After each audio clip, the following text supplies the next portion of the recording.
So, my name is Dana, otherwise known as the Evil Dead Chick.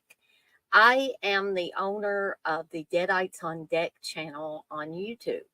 Many of you know me, my regulars that come into a lot of my streams, but some of you may be unfamiliar with some of the streams I've done, some of the videos I've done, reviews, etc. So I just wanted to talk to you guys and gals a little bit about a disclaimer that I feel that I need to add to the beginning of every video, at least for a while. It has come to my attention that some folks are very sensitive to certain terms that could be used on my videos and my streams. And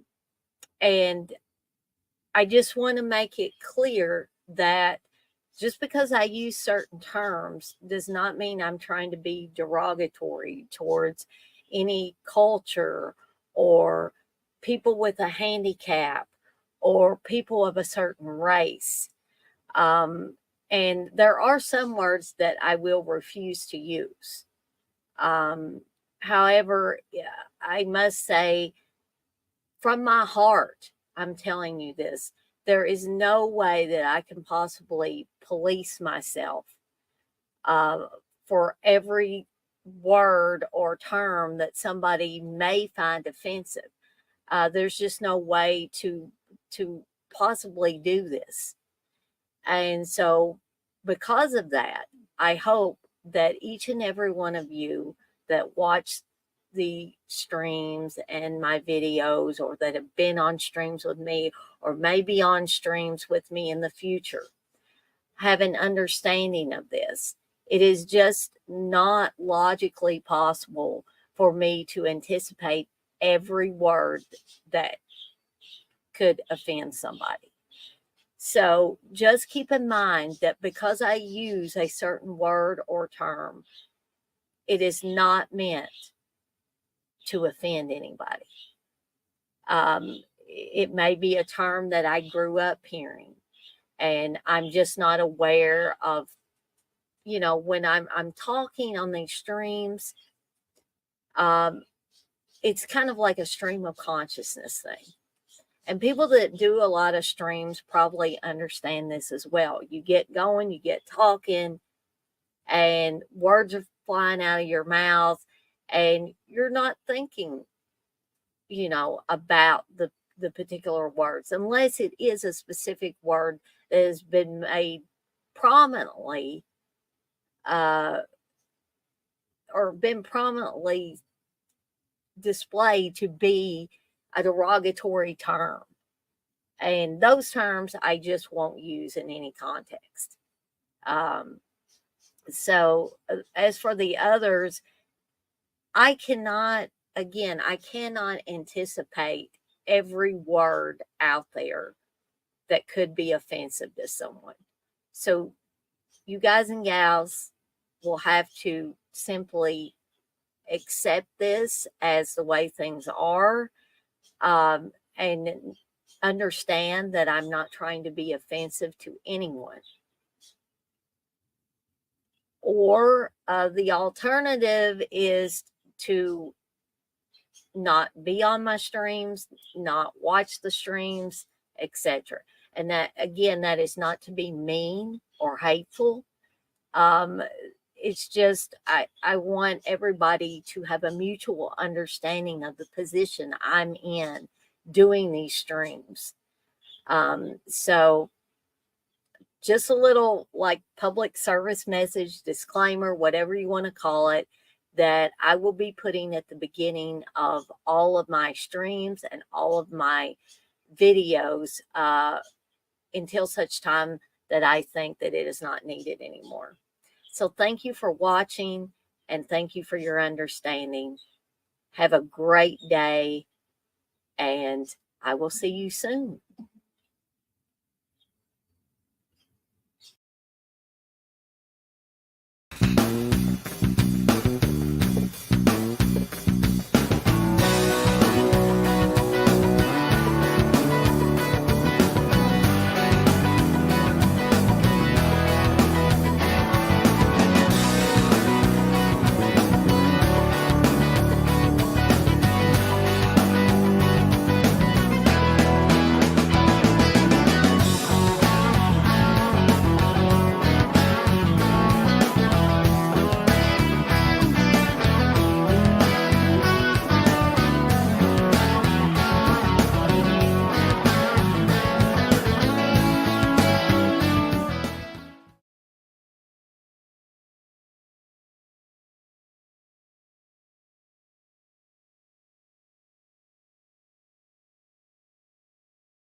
Hey guys, sorry for the delay. I think TJ thought I wasn't doing the stream, so let me answer him back real quick.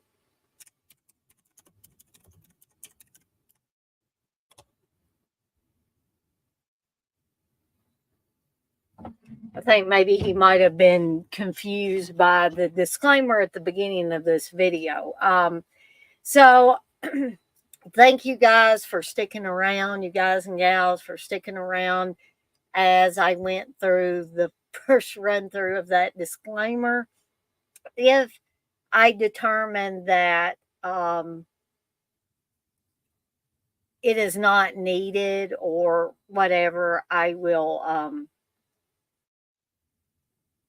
definitely um, not use it. Because it is about 5 minutes long, and I don't want to tie people up any longer than necessary. Um, so um, I'm going to see if TJ's going to join me here, but while I'm waiting, hey Kathy, and hey Super Batman Nerf. I didn't say so. I got a little flustered there. Um, but so he's here now. So I'm gonna go through a quick run through of what's coming up for the rest of the week, and then I'm gonna add TJ, and we're gonna get to these episodes. Hey David. So I've got the Unnecessary Sequels Part 2 coming up tomorrow night on Seductive Poison the Resurgence. Friday will be Midday with Dana and Jay. Again, don't ask me what the topic is. I don't know. I haven't even thought about what the topic's going to be. Saturday and Sunday, we got a couple of watch alongs and a movie munchies. Saturday will be Misery, and Sunday will be Pretty Woman. I don't expect a lot of guys to be in there for Pretty Woman, but if they would like to, you are welcome to come in there. There will also be a movie munchies about 3 p.m. Eastern time on Sunday, where I'm going to be making Annie Wilkes Misery Meatloaf.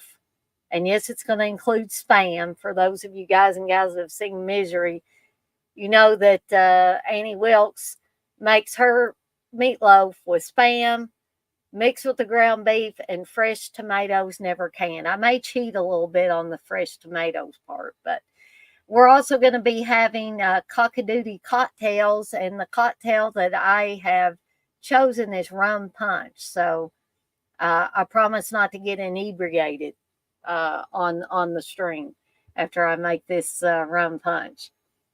Kathy, you say my daughter brought me a big bowl of homemade chili. I've been watching the Creep Show series on AMC Plus. Cool, because hopefully me and TJ will be able to start covering those episodes after we finish the final season of Tales from the Crypt, which will be the season we're going to be starting on next week. So I'm going to go ahead and add TJ now. Hey, TJ. Hi, I was very confused of what was going on earlier. Oh, I apologize. I probably should have warned you about that. TJ, I'm just going to tell you while you're on here. I hope you did not take offense at that and think that that was directed at you. I That always was think it's directed at me. Don't worry about it. it's a blanket statement to help protect me as I do these streams. I don't know how well it'll work, but I'm putting it out there. Um, Yeah. Hey, Blissful. So do you, first of all, I want to ask you, TJ, do you have a rant that you want to do tonight? Because I've got your intro all queued up and ready to go if you People do. are saying the wrong words. No, um, not really. Okay. Well, we can save it for like maybe next week. I mean, I'm sure I'll be upset about something after the stream, but don't worry about it. Well, we honestly don't want you to be too upset about anything, It won't be because of the stream unless like a plane crashes into the window and then I get. Oh, holy cow. Yeah, I hope not. Okay. So I did actually get all these episodes watched a day early, TJ. Wow. Usually I'm watching them like the day of or I'm so something. impressed. I'm getting better. I'm getting better at this. So we're going to be covering what the last 7 episodes of season 6. Yeah. Um, and like there are a ton of recognizable people in a lot of these last episodes, especially. I was like, holy cow, there's a lot of, people that I recognize. Um, so the first episode that we're going to talk about tonight is Stared in Horror. Yep. And this was directed by Stephen Hopkins, and Arlie Army's in this. And it's a little bit of I guess, a lighter role for him. If you compare it with something like Full Metal Jacket, Yeah. where he is just crazy mean, um, or there could be other assorted terms we could use, but he's not a very nice person at all in Full Metal Jacket. Um, this he's kind of like I think of him as like a goofy cop or something. Yeah. You basically see him most of the time looking through the peephole of this woman's door, trying to get her to let him in so he can look for uh, this criminal that they're looking for. Reminds me of Intruder when they're showing the scene through the telephone. That's what I was thinking of when I was watching. Oh yeah, yeah. I was like, did they make a cartoon out of this? So these episodes are during the year of 1994, Yep. which was when I graduated from high school. So now y'all can do the math and figure out. I've announced how old I am, but sometimes it blows my mind how old I actually am. How long has it been since I graduated? But so by the time these episodes were out, I had already graduated because I graduated at the end of May of that year. But anyway, I'm gonna let TJ start talking about Stared in Horror. Well, it's starring DB Sweeney from like Fire in the Sky and Cutting Edge, stuff like that, and from Total Recall, Rachel Ticotin, I think that is pronounced her name. That works for me. Sure. So this guy's on the run from the cops. He comes to this woman's house. She's this old lady. It was giving me X vibes a little bit. Oh, yeah, a little bit. The old lady character. Anyway, good makeup though. The old people makeup. It's hard. Sometimes it just doesn't always look right, especially on low budget. So yeah, he comes to the door. He's basically looking for a place to hide. She goes upstairs, and we see this younger woman who's wearing a slightly familiar dress. The dress is very familiar. And he's coming on to her because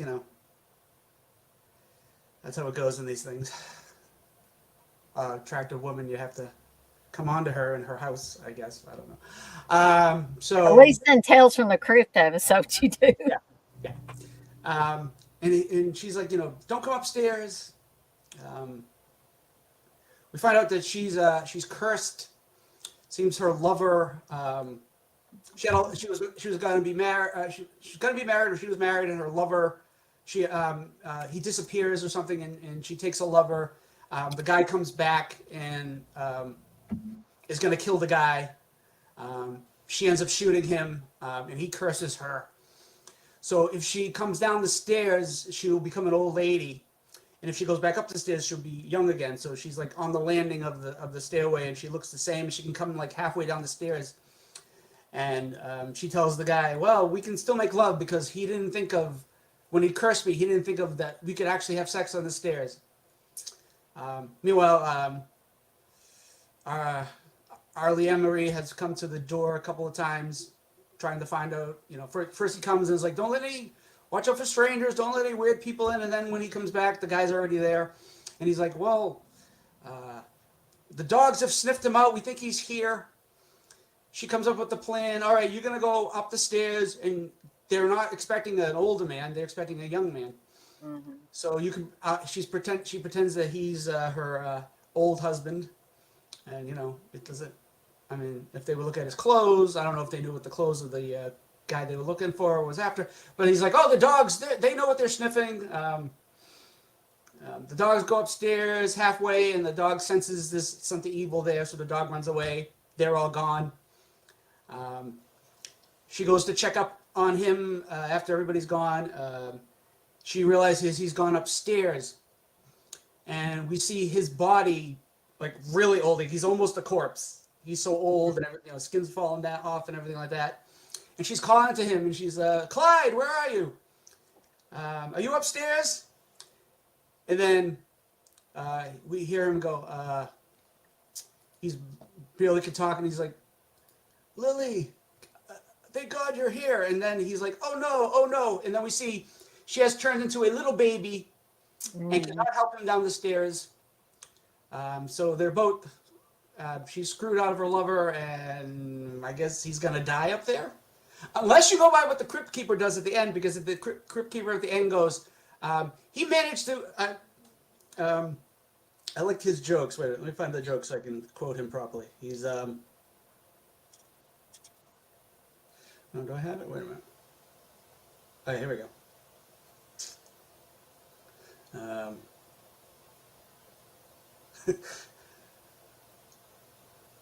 Clyde, I guess that's one 12-step program he could have done without. That's funny. Clyde did manage, after a couple of years, to crawl a little way down, and he waited for Lily while she gruesome. So bad. But yeah, that's the episode. It's nice old age makeup, and nice almost zombie makeup. Like he's almost a zombie, but he's not. He's still alive. But, the only thing I couldn't really understand was the title, Stared in Horror, because it wasn't really. I didn't think there was too much horror going on. It was, a lot of, I guess, supernatural stuff and curses and stuff like that. But I think it falls into the category of what the original story was about, and the title fit that story better. Okay, and which TJ will talk about that in just a second, and maybe it'll make more sense to me then. But I did like the story. It was a little bit lighter again, or I thought it was. Uh, even though the guy, when he goes up in the attic space, or he goes up those second set of stairs, he's basically, like TJ said, he's a corpse almost. Yeah. And but I like the old age makeup and stuff like that. It worked really, really well. It didn't look like some of that. Some old age makeup, you can tell it's old age makeup, and it's really, really bad. And then some of it's really, really good. Like, TJ compared, the vibe with X, with Pearl, the old woman. And that is by the way, that's some fantastic old age makeup. So much so that a lot of people did not realize that Mia Goth was playing two characters. I didn't at first. I thought, okay, this might be a little bit younger person that they put some old age makeup on. Yeah. But I did not know that was Mia Goth until basically sometime after the movie was over. People started talking about it. Yeah, Mia Goth played two roles, and she never uses her real voice, which is a pippy squeaky voice. Oh my God, I'm so sexy. She's got that kind of. But then when she's in a movie, she usually tones it down a little bit. She makes it more even. Though in X she has two different voices because she's Maxine and then she's Pearl's like the old lady, and both are like American. That's a total like that's accents on top of accents on that one. Yeah. Because if you hear her just talk in an interview, it's like, wait a minute, what? Because her, she's really, really good. I mean, I'm sure she had, a dialogue coach or whatever to help her with that. But That's like when Gillian Anderson talks and you're like, she's British? yeah, She's never exactly. really played a British person in her early career. Like, Well, Millie Bobby Brown the same way. I mean, when well, she's I on knew she was, Strangers, yeah, but it's like Gillian Anderson. The first time I heard her talk, like on a talk show, I was like, what? She's from England? What? Because sometimes you'll live in England, but you're born there, but then you move to like the U.S. yeah. And I didn't know she was from Britain at all, and I was like, oh, I thought she was like Canadian, but no, I guess not. So I was like, oh, okay. But anyway, So yeah, like this episode, probably not in my top 10, but it's pretty far up there. Um, it's one of the top out of this. There's two of the episodes on this I don't like. Two of them that you don't like. Yeah, there's two of them I don't like. I'm curious to see which two those are, but I'm gonna turn it back over to TJ to talk about the differences in the comic and the episode. Okay, in the Vault of Horror 23 issue, they were stared in horror. Now in this one, it's about this woman who she meets this guy, this older man at a cemetery. His wife had just died. Her husband died months ago. His wife was more recent. Um, she finds out he has money, so she pretends to fall in love with him. But we find out that she had murdered her previous husband. I think it might have been for the same reason, for money.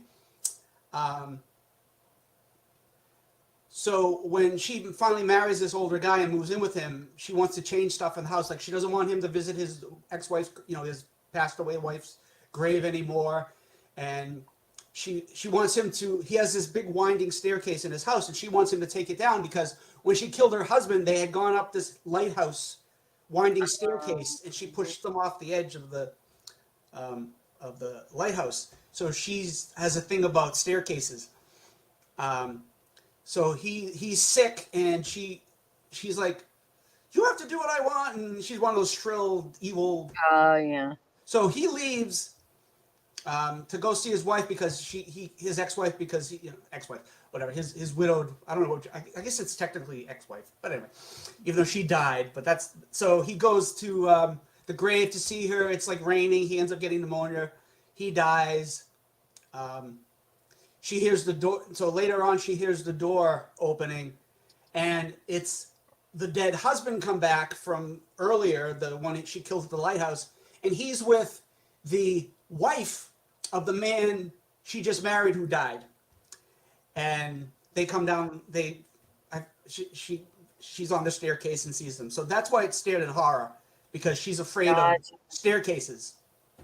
So in that makes more sense. episode, it doesn't work for that title anymore as much. Mm-hmm. So it's sort of the same thing. Like the stairs are not evil per se, but it's more supernatural in the TV show, and I guess they wanted more to go with. They wanted a more like complicated kind of story than just like a something to tide your over kind of thing, except without the adultery and Right. and burying your wife and her lover. Yep. So yeah, it definitely makes more sense hearing it from that perspective than it did in the episode. It was about eyes, and they spelled it differently. They took out the I. Oh yeah. Okay, no. It was a bad joke. I had to set it up too much. Never mind. It's okay. So anything else you want to say about Stared in Horror before we move on, TJ? No, I'm good. Okay. So the next one is In the Groove, and it's about a shock jock DJ or whatever you want to He's Howard call Stern, him. but without the comedy. Yeah, pretty much. Yeah. He's not. He's very serious. It's a very serious episode, and this wasn't. This was one of the ones I didn't like. I like certain parts of it, Yeah, but on the whole, it was probably not one of my favorites. I don't know if maybe if they had had somebody different and Miguel Ferrer is, I think he's a fantastic actor. yeah. Um, The acting was fun. but I didn't have a problem with the acting. but I don't know if maybe it was how they told him to act in these scenes or something like that. But it was, Mm. it could have used a little tweaking in certain areas. But I'm going to turn it over to TJ to start talking about In the Groove, even though that wasn't one of the episodes he liked particularly. Yeah, this has nothing to do with the Madonna song. Mm-mm. Oh, Blissful should like this episode. It has one of her friends. Slash makes a guest appearance from Guns N' Roses. Oh, that's right. Yeah. He's dressed. He's Slash, except he works on a radio station. Also, there's Rusty Schwimmer is one of the women. She's the woman on the phone. Oh, yeah. Rusty from Friday 13th. Jason Takes Manhattan. She got her jaw bashed in. Now, would that have killed you? You just her getting her face punched in. I don't know. Probably not. Yeah. It would have messed you up, but I mean, I don't know that it would have killed you. She gets punched, and you see her turn around with the prosthetic, and she does one of the kind of falls. Yeah. But yeah, anyway, yeah, Miguel Ferrer is Gary. He works on this radio station that his mother had owned, and he shares it with his sister Rita, played by Wendy Malick, from Frasier and Hot in Cleveland, and Just Shoot Me with one of my favorite actresses, Laura San Giacomo. Like saying her name too, Laura San Giacomo. Did you like her in The Stand? I did. Figured I you liked did. her better than Poop the Bed Lady in in the remake. Yeah. She had a lot to do. She basically was playing two characters. Yeah, she was. She's playing. Ironically, she's playing Rita, right? Isn't that the Yeah. character who gets killed, and then she's with Larry, and then I'm explaining it. You know the episode. You know the story. But yeah, I think she thinks she did a good job, and I liked her better when she's like fully a zombie, basically, for the rest of before she kills herself, and she's the one that takes Flag. She's really one who takes Flag down a lot. Like, Yeah. The kill spoilers. If anybody's seen The Stand, she takes his baby away. That was gonna, I guess, be the Prince of Darkness that was gonna rule the world. And I like the way they did that better than in the remake version. In the remake, her character's just kind of worthless at the end. It's like, Yeah, I wasn't that fond. it's just like, and the whole look at it, she sees herself as beautiful. I'm like, why do we need that? Like, Yeah. I wasn't that fond of the remake of it. I much prefer the original Stand miniseries. I did like what's her face, Roller Girl. She played Rita in that. From Austin Powers, what's her name? Oh, shoot. She was in the movie with Marky Mark, with the porno movie. What was that? What is her name? Oh, man. She played Felicity Shag. I know what she played in the movie. I don't remember her real name. Yeah. Blissful says Heather Graham. Heather Graham, that's who it was. I liked her in that, but like I said, I didn't really like the whole setup, and they. So I think it was so funny. So they have the character of the judge. Mm-hmm. In the original miniseries, it was played by Ossie Davis. Ozzie Davis, Ruby Dee's husband, who Ruby Dee played Abigail. Mother Abigail, yeah. Abigail in that. So he's a black man. So when they did the miniseries, they changed him to a white woman, and I'm like, Yeah, it's like, I didn't get that. I was like, so you why took did they away do the that? ethnicity of the character, and then it's like, it's bad enough when they changed it the other way, but it's like, and it makes no sense to do that. Like, if No, it it made it sense, didn't. And that character suffered because of that, I think. Or yeah. that's just my In opinion. the original miniseries, that character is another catalyst Yeah. for that's the Yeah. show that Flag's kingdom is breaking down because the people didn't do what he told them to do with the judge. And I think in the miniseries, doesn't she end up making it to Las Vegas? Because he doesn't make it to Las Vegas in the original, but then I think she's one of the people that makes it. I can't remember, but It anyway, it's just seems like it, yeah. like why don't you make her a woman and black? Why did you change her race but change her? It's like, we want to be more inclusive. Well, you can do that and make her a black woman and not make her Yeah, a because we had plenty of white people in that movie. yeah. I don't want to talk about Wolf because the original movie was there was a multi-cast. I mean, Yeah, yeah, exactly. multicultural cast. So it had nothing to do with that. It's just like, why would you do that? Like, if you're gonna make like a remake and make it all black people, Yeah. that's one thing. But to do that, it's just, I don't know. Hollywood is weird, and it's a white person that did it too. Like, I'm like, okay, white people, you're a little weird. White people are a little weird. That's my rant. White people. Anyway, let's get back to this. Oh yeah, Wendy Malick. That's where I went off track. Okay. And she hates him. He hates working there. He's not doing well in the ratings, but he's sort of it's like a trash talking guy or whatever. He's like, well, he's already been demoted to like the night shift. She's like, I'm going to demote you to nothing if your ratings don't pick up. She basically wants him out of there. Um, she brings in this woman, Valerie, who's going to be like, if you know Howard Stern, his Robin Quivers, where she's going to help him Yeah. kind of tone down a little bit, and then maybe it'll um, help his career. But then we find out later that there's another reason why she was hired. We'll talk about that. So she it's another thing too. So he's got this desk with the microphone and headphones and everything. She's got a little computer keyboard that she Yeah. types in the stuff that they want him to talk about. And I'm like, they can't get her a desk. She's like balancing it on her lap, and I'm like, what is this? This makes no Yeah, sense. that was odd. That didn't like, it wasn't a reason why I didn't like the movie. It's just like, the episode. It's just like, I'm like, this makes no sense.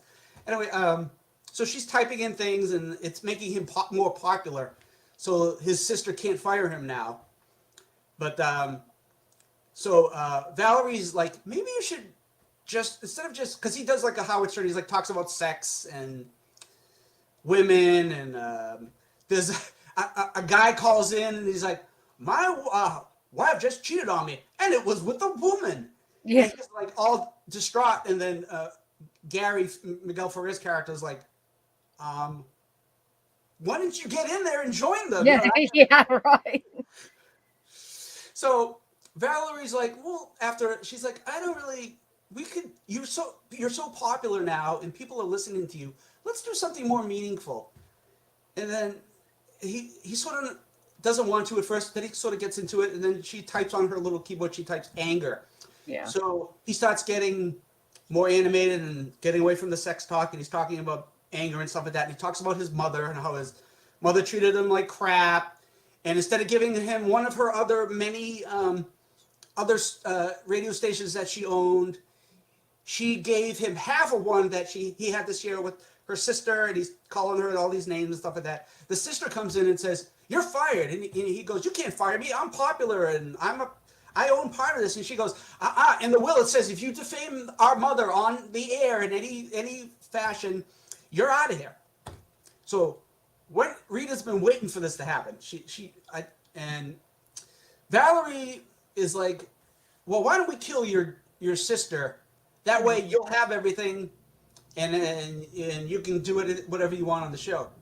So he gets a gun, goes to kill his sister.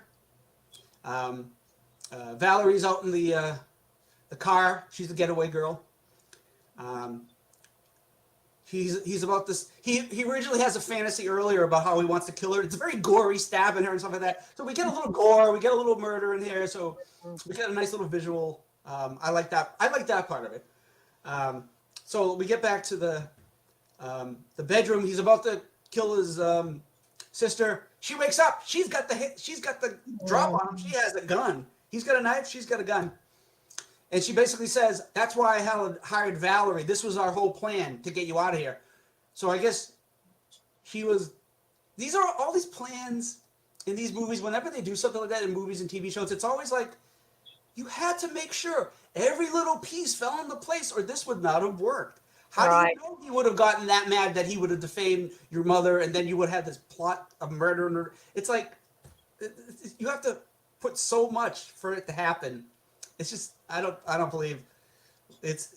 You have this Rube. We mentioned that Rube Goldberg. Remember when Jay mentioned that of how these events all lead to this one thing? It's like how do you? And it's all chance. But anyway, she gets the drop on him, shoots him.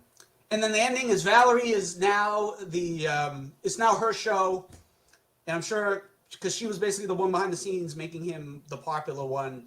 She's there. She's like first you hear her crying as we're like the camera's panning into the studio, and she's crying. And like, oh, he's dead, and he was killed, blah blah blah blah. And then she gets a call and it's like, oh, I'm sorry about what happened, but this show is great, and we can't wait to have you on as permanent. And then you see her smiling. And that's the end of the episode. Yeah. So I didn't like the episode. You don't like these characters. They are unlikable characters. I don't know why the sister, hates him so much. I mean, you could say maybe because what he says later about the mother is sort of, she's taking over for the mother before she, now that she's now the evil bitch and everything like that. But it's just like, it makes no sense.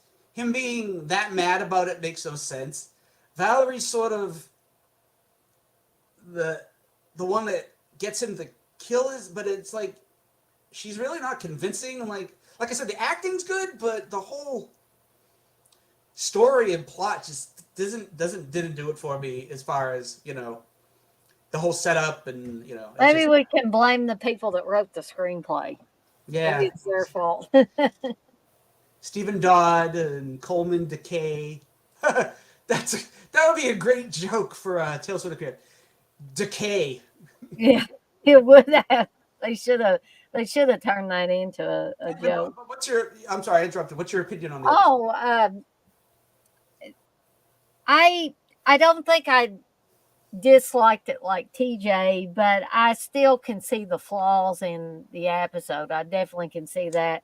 I think at this point I was probably just going along for the ride with it because it does have a lot of flaws, and I think I was trying real hard to not dislike it because I think what it was I've been talking on all these streams that we've been doing on the other episodes, and I've been talking about, oh, there wasn't a bad episode in the bunch, really. There wasn't a bad episode in the bunch, and I'm like, yeah, this one did fall a little flat. I'll be totally honest, but yeah, there's no likable characters. You don't like it, and it's like a comeuppance, but who really gets a comeuppance? I mean. No, because there's nobody to root for. He was kind of annoying a little bit, especially when he started whining. And he was trying too much to be Howard Stern. And I think he didn't have, like I said, he didn't have any humor. Like if he had some humor in his character, it would have helped, I think. But But so I'm kind of curious, with the comparison between the comic and the episode, if TJ liked the scenario set up in the comic any better.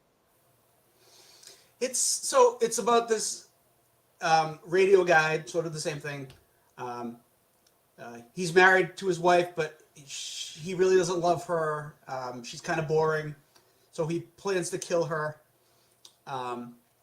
And what I didn't mention in the episode is that the episode to cover the fact that he's going to kill his sister and he's going to get away with his for his alibi. Him and Valerie set this a tape recording of one of his Yeah. shows that he had recorded, so um, he'll have an alibi that, oh, I was recording things. I couldn't have killed my sister. So in this, the comic book brings that, and it's more part of the story where he's going to kill his wife. He decides to put on a bunch of music on his radio show, and it'll be enough of a gap that people like. I was playing records on my radio show. I couldn't have killed my wife. But one of the personnel at the radio station announces he's not here on air. Oh, okay. So that's sort of the episode. It was a crime suspense story, number 21. So it was less of a horror because those were more, even though they did have killings and horror-esque, it was more about like something that could really happen. Mm-hmm. And I found it more plausible than this version. Right. So it's a little thin on his wife's boring, so he's going to kill her. I mean, okay, I guess that's a little flimsy. That's a little vague, though. I mean, yeah. But if this was more about him setting up the alibi, I think that would have been a cool addition. And like I said, Valerie's sort of like, we don't really need her in the story, except that she's like, she was insignificant in. Yeah, except that she's the plant there to get him to go crazy and to try to kill his, sister. But yeah, I don't think I'll rewatch this one anytime soon. Yeah, I don't think I will either. Let's do a Miguel Ferrer retrospective. Then we might bring those up. Yeah, and that might be a good thing to do. Unfortunately, since Miguel Ferrer's no longer around, so it might be worth doing a retrospective. He had a great body of work. Yeah. By the way, this aired 2 days before my birthday. This episode. Oh, I'm not even going to ask how old TJ was in '94. I just meant the date of time, the 12th of December, not what year it was, but sure, whatever. But anyway, we'll move along to Surprise Party, which I don't know if this was one TJ didn't like. This was a nice. We were good with stairs. We went down the stairs into the basement into the groove, and then we went up a little bit. Actually, Into the Groove title makes more sense because it's about records, not about a disc jockey. Oh, yeah. So that's another one that gets ruined by the title, technically. Mm-hmm. Anyway. Yeah, it really does. So we've got another, speaking of the original Stan miniseries, we had Miguel Ferrer in the episode before this. Now we have Adam Stork in this episode, and Adam Stork played Larry in the original Stan miniseries, and I thought he was really, really good. Adam Stork is one of those actors that I've seen him play really, really good characters, and I've seen him play some really, really nasty characters, and he does both really, really well. I watched him in a movie, Mystic Pizza. Mystic Pizza. He was in Mystic Pizza. He was a good guy in that. He just made poor choices at times. Yeah. But I watched another movie with him in it not very long ago, and it was based on a true story, and it was like one of those Lifetime, drama things where he married this girl and he beat the crap out of her all the time and almost killed her and stuff and threatened her. And I don't really like to see him do that because he's a nice looking guy, and when he plays a good guy, it's like you can root for him. Then he's like, no, he's a son of a bitch in this. I can't. He's a good actor if you don't like him when he in a movie. Yeah, definitely a great actor. Jake Busey is also in this. He is. I was like, is that? He sounds so much like his father. It's so weird. Yeah. And he looked like a deformed version of him in real life. But yeah, I'll first of all say I really like this one. This was kind of a return to Tales from the Crypt territory. Oh, yeah, Um, we got all the and things in there. Yeah. when I'm going to turn it over to TJ, and he's going to explain why this is a return to Tales from the Crypt territory. Yes. So, um, Adam Stork plays Ray. Ray Wells. Ray is going to his father's. His father's died. He now inherited his house, his farm, but the farm had a fire years ago. So there's really nothing there, but he's going there anyways. He goes to this hotel. I didn't realize. So the hotel's run by this old lady played by Betty Ford, and I was like, the Betty Ford Clinic. Remember that?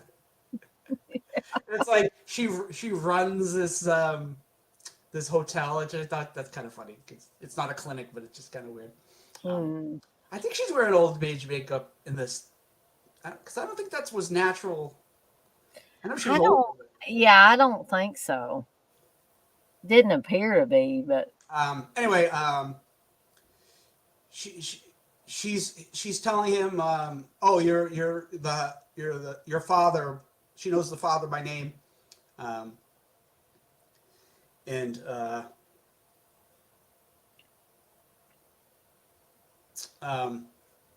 she's like, oh yeah, I wouldn't go back to that house. She's very like cryptic, like very Lawrence Talbert's the witch from the fortune teller lady who told him beware of the moon and all that.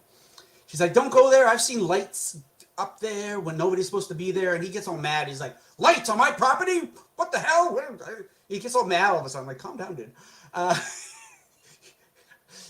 It's a farm and the house is burnt down. Why would it be you're that upset about it? Like, anyway, that's neither here nor there.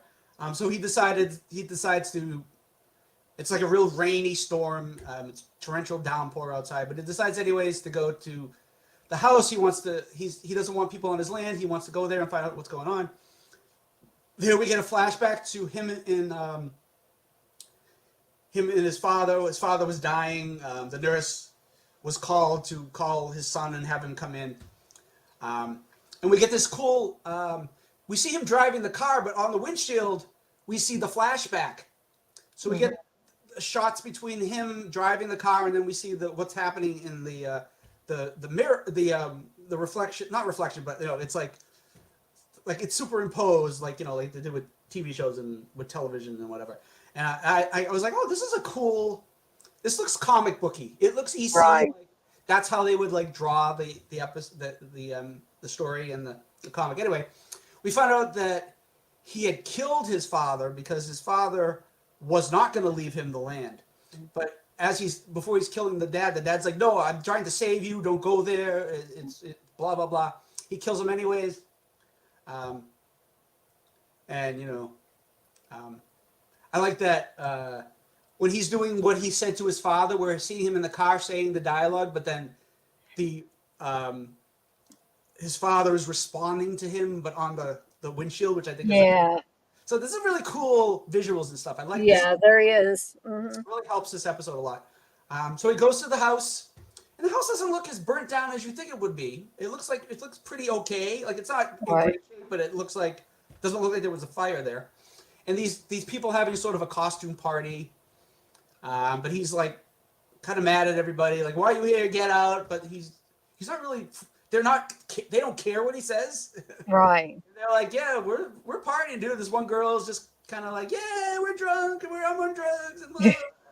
they're all having a party. So this other girl sort of comes over and sort of is making the moves on him, and then all of a sudden he calms down really fast. He wants to throw them out. I was like, oh no, this hot blonde chick wants that. Looks like she wants to go up and do it with me. So like, okay. Yeah, and wants to give me booze, and then Yeah. have fun with him. Her name's on her chest. She's like dressed like a cheerleader and like whatever. I don't think she has much of a chest, but whatever. Uh, that's another that doesn't really matter. So her boyfriend, who's the caretaker, is kind of like played by Jake Busey. He's like, "Hey, that's my girl," and she's like, "Calm down. I'm gonna go show him around." Blah blah blah. Like, so they end up going upstairs to have sex. Um, the boyfriend comes up to break it up. He tells him, "Get out of here. I don't care. You own this place. Get the hell out of here." Um, now, Ray has brought a gun because he was originally gonna because didn't know who was gonna be up there. So he brought a gun. He has the gun with him. He picks up a pillow, shoots the guy through the pillow, so he doesn't make any noise. And he's got this shocked look on his face, and I'm like, what did you think was gonna happen when you shot somebody through a pillow? You think Right. he wasn't gonna fall down dead? So she's like, the girl's like, oh no, blah blah blah. He kills her. He smothers her with a pillow. And then he goes downstairs, and he's like, everybody get up or whatever. And he mentions his name, and everybody stops. Uh-huh. It becomes very quiet. And the girl and the boyfriend are not dead, or they weren't killed by him. Right. They were already dead. They were killed by the father years ago. He had the same sort of setup. He was having sex with the girl, and then he ended up burning the house down, and everybody in it died. So everybody there are ghosts. And because he's the son, they're going to take out their revenge on him now. Yeah. And he gets his comeuppance at the end. And yeah, which is makeup. Everybody's all burnt and stuff like that. The girl has it on one side of her face, so they're not showing her for most of the when it's after the reveal. You only see one side of her face, and then she turns around to go with her boyfriend, and you see her whole side of her face is all burnt and everything. It's very Hello Mary Lou Prom Night 2. Yeah. Really good burn makeup on everybody, and everybody's. Like the one girl who was like the party girl earlier, like her whole face is messed up, like her lips are like curled up, and it looks really. It's like real burn makeup. It's not that fake Freddy Krueger exaggerated stuff. It's like real burn looking stuff, and it's pretty not disturbing to me, but it could be disturbing if you're looking at it like that. But so and then. They light him on fire, and you see his charred corpse with it's in this grotesque it's pretty cool. Yeah, it's very good corpse at the end. And that's the episode. End of the and I like this one very well. I like to see it return to form, so to speak, with and then somebody that actually, I mean, I think Adam Stork's character does deserve what happened to him because he killed his father and he's an asshole on top of that. I mean, his father was an asshole too. He caused the fire. He murdered 2 other people. I mean, yeah. He would have murdered them if they were alive. So, I mean, right. So he deserved what he got. And I like the whole setup. The setup to me a little bit with this one was sort of like, that Kentucky Rye episode of Tales from the Dark Side. You remember that one, TJ, where Jeffrey DeMunn is drinking, and then he tries to drive home, gets in an accident, goes to a bar. He ends up buying the bar, but it turns out all the people in the bar are ghosts. And the man that he killed is in that bar, and you don't find out till the end. And I'm guessing the guy that was the bartender is like the devil or something.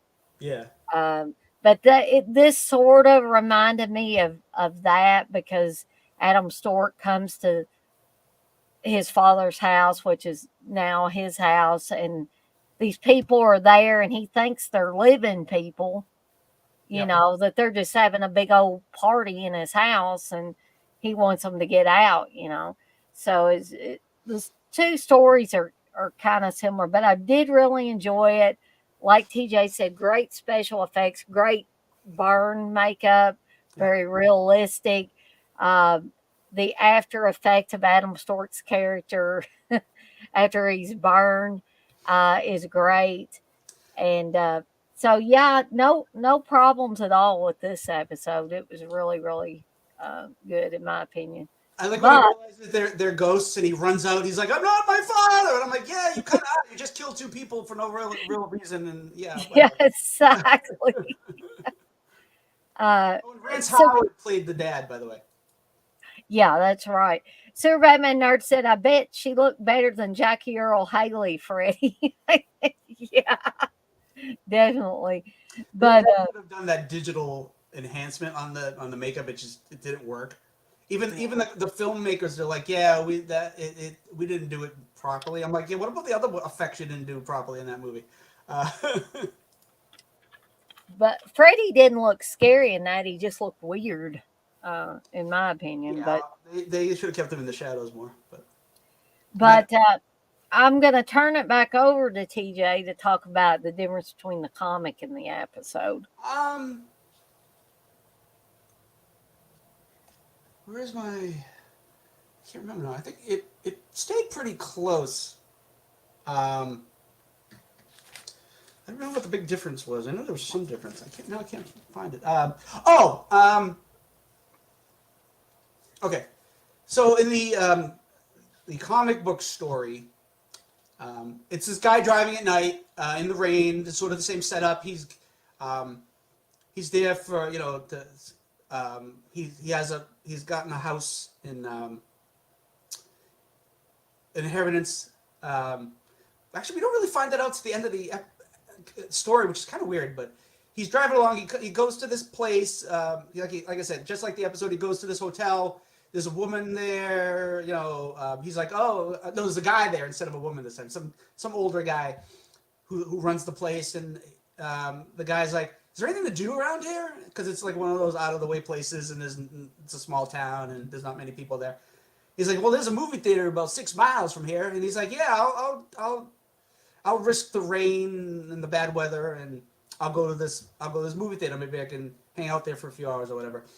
Um, so he's driving. His car gets stuck. He ends up going for help, and he comes across this house, and he goes into the house, and there's this masquerade party going on. He's introduced to the woman who's the owner of the house, and he sort of has a sort of into her a little bit, but she's sort of aloof, and she's not really putting too much attention to him. She introduces him to her husband and or fiance or whatever, and um, we end up finding out that they're all spirits, like in the episode. They died in a fire, but one of his he announces his name, and we find out he's an ancestor. So it's like 100 years ago or whatever. Uh, His ancestor was gonna had had an affair with this girl or whatever, and the guy, her suitor, her actual husband. What? Yeah, something. It was another. I forget exactly the story. Anyway, she's in love with one guy, and this other guy has an affair with her, and then she still wants to be with the other guy, so he burns down the house and everybody in it. So that's everybody at the party. So that part is sort of the same, but the setup is a lot different. But mm-hmm. and at the end, all these, charred, burnt people attack the guy, and that's the end of it. In EC Comics, we see some stuff, but we don't always see like a full murder or kill or something like that. But Because back in those days, they couldn't be that visceral with the. they drew some cool burnt people. Like they didn't, it's a comic book, so they weren't gonna do realistic, photo accurate, but they were smoldering, and for a comic, it looked okay. But yeah, that's the biggest. So it's sort of the same setup, but Mm-hmm. little changes here and there. But. So moving on to Doctor of Horror. Um, This was funny. this one had Travis Tritt in it, Ben Yeah, and Stein.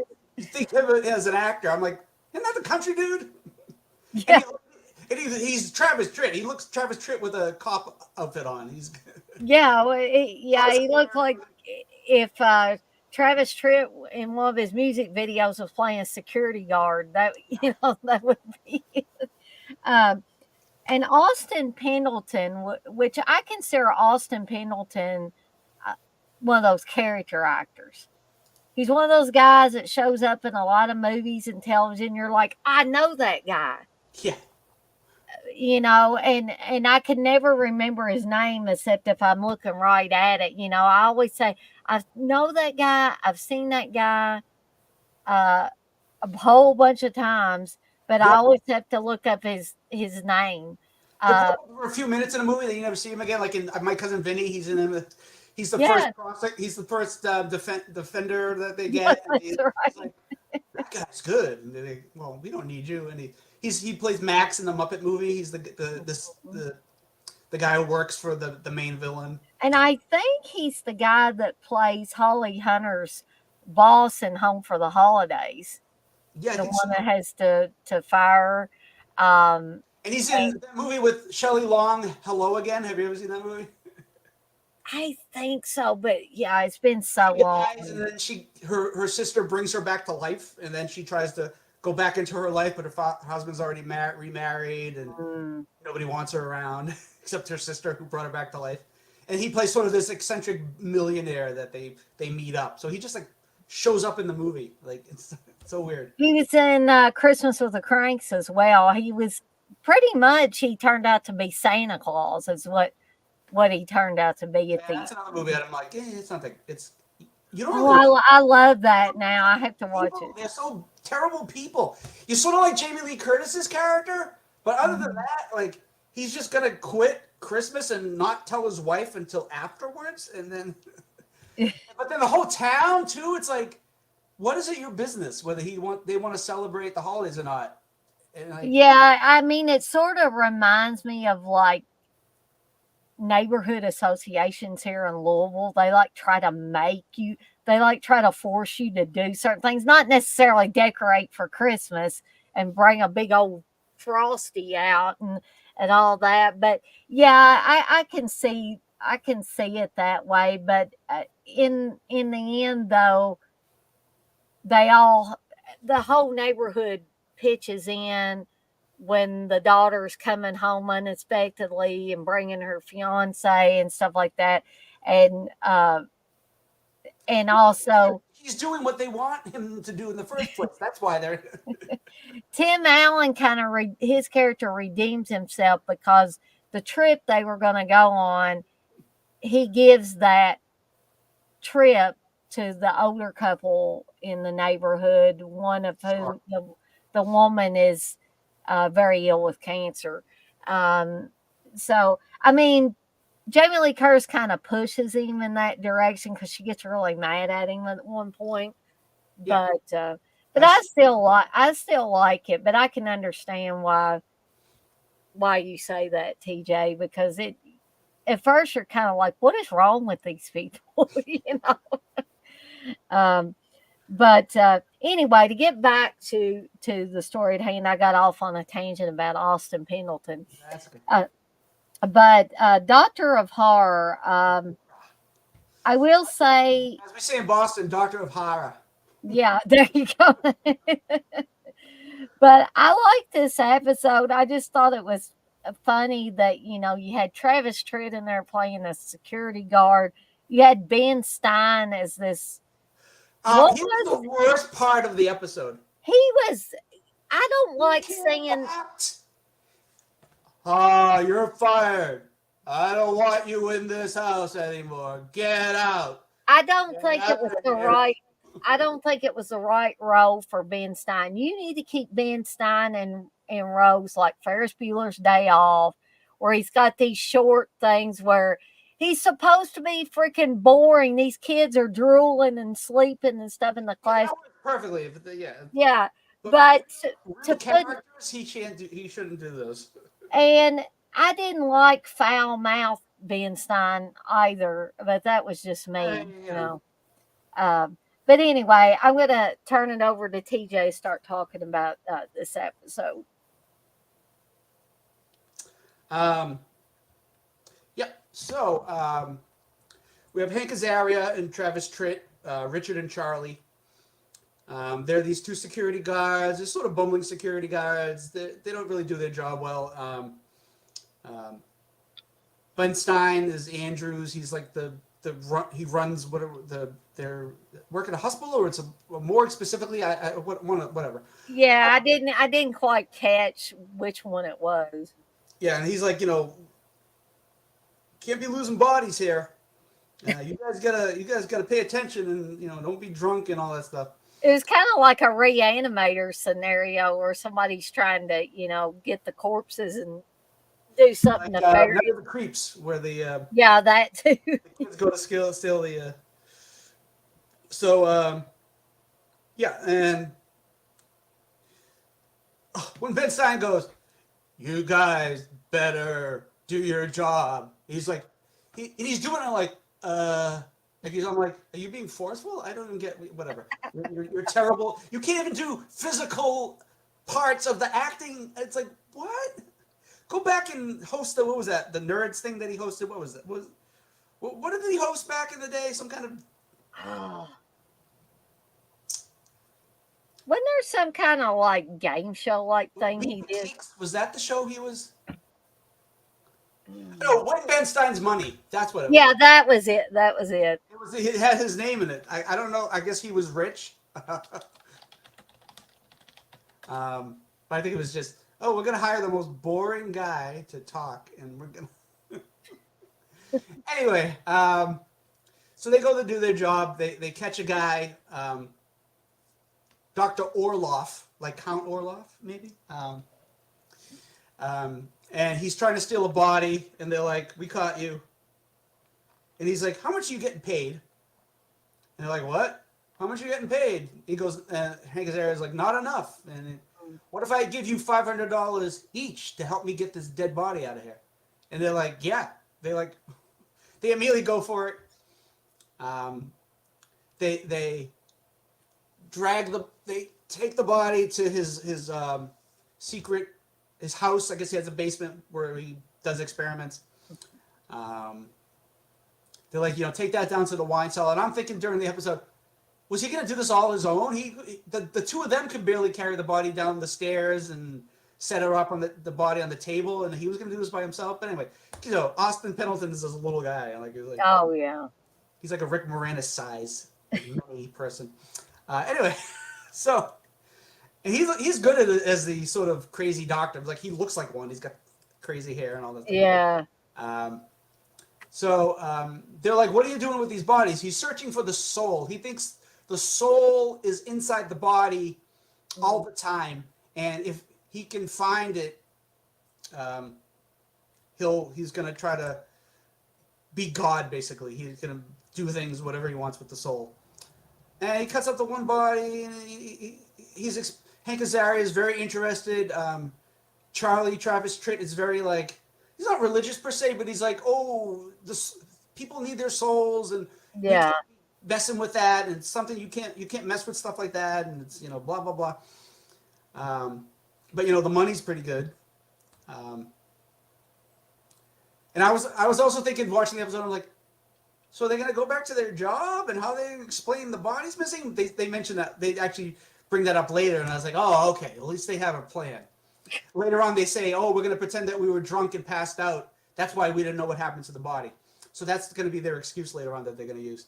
So anyway, Hank Azaria, Richard's very interested in the process, and he's like, I was interested in being a doctor and stuff like that, but I never went to school. And he's like, so Orloff is sort of going to teach him the craft or whatever. The craft, I guess, of cutting bodies up and whatever. So they go back to their job. They, like I said, they have this whole plan. So the camera she shows a big like close up of a Jack Daniels bottle like empty in front of them laying down on like the desks and whatever, which I thought was a cool, funny looking visual there. And they're like, "What's going on? We fell asleep, and after we checked the place out, and he's like, there's a body missing, and blah blah blah." And then through some deductive reasoning, Andrews figures out that they were involved with the body being taken. Hank Azaria beats the shit out of him. They take him back to They take him to Orloff so Orloff can take a look at him. He finds the he finally sees the soul. The soul is in the back of the spine. So the person's laying down on the gurney, and he cuts them open from the back, and he sees the soul. And Charlie, who's sort of he's not stupid, but he's not too bright. They call him dim-witted and dumb, but I think he's a little smarter than that. But anyway, he deduces that the soul can only be found in a living person. So you can't kill somebody and then find their soul because the soul is already gone by that point. And the soul disappears that he has found. He's like, damn it. And then Charlie decides he's going to blow the whistle. He's going to tell everything that happened. He says, I'm gonna admit what I did. He doesn't necessarily say he's gonna tell on his friend, but his friend decides, I'm gonna drug him because I know he's gonna be a goody two shoes and blow our cover, and he won't. Ben Stein, not Ben Stein. Hank Azaria's character sort of starts off as sort of like a lazy good for nothing, but then he turns into evil. Like he so fast. It's like, wow. He does it really quickly. But he's still goofy evil. He's not doing it. Like, he's not serious. He's not like a total serious. Like, so you don't hate him, and you still like, yeah, you're a questionable jerk. But I'm like, I don't hate him. Like, you know, there was like one scene or maybe two where he looked pretty sinister though. The look on his face was. He's a good actor. People don't give him credit because he's the voice of The Simpsons. He doesn't really do acting anymore. You know, regular stuff. But as an actor, I think he's pretty good. Anyway, he drugs Charlie with some booze. He puts some drug in his booze. And Orloff does this surgery. He finds the soul, puts it in a jar, and I'm like, what is this? What is he, a firefly? I mean, and what we says earlier, wouldn't the soul just sort of vanish? Why does it being in a jar cause it to not go off into the ether or go into the next plane of existence or whatever? It's like, okay, but you got to give it the benefit of the doubt because it's a horror short, and you know we're not too into the where, why, and how of everything. We're just sort of basic. So like whatever. It's the stuff you think about afterwards after you watch the episode and go, that kind of was stupid. That made no sense. But anyway, so Richard gets some training on cutting up bodies. He cuts up Charlie into a bunch of pieces, takes him to a well where they've been throwing the dead bodies that they have found. Oh, an earlier scene when we, after he opens up the woman and can't find the soul. Earlier we go to his like freezer where he's keeping all the dead bodies, but the refrigeration, the fan had broken or whatever, so it's not working. So they all go in with like surgical masks so they can't smell the stench of the dead bodies, which is a kind of we don't see the corpses that closely, but we get a glancing of a few, so we kind of can feel what's going on with the scene. You can't smell it, but you can kind of sense what they're smelling. Anyway, back to the present time. He throws the bodies pieces into the well. He says something like, "Oh, now you can go join all those poor lost souls down there." And he throws the head of Travis Tritt, and you can tell it's like a superimposed his actual face. It's weird, yeah. They should have just did a fake head, but I guess they were trying to do something clever. The last episode. We'll talk about that when we get to it.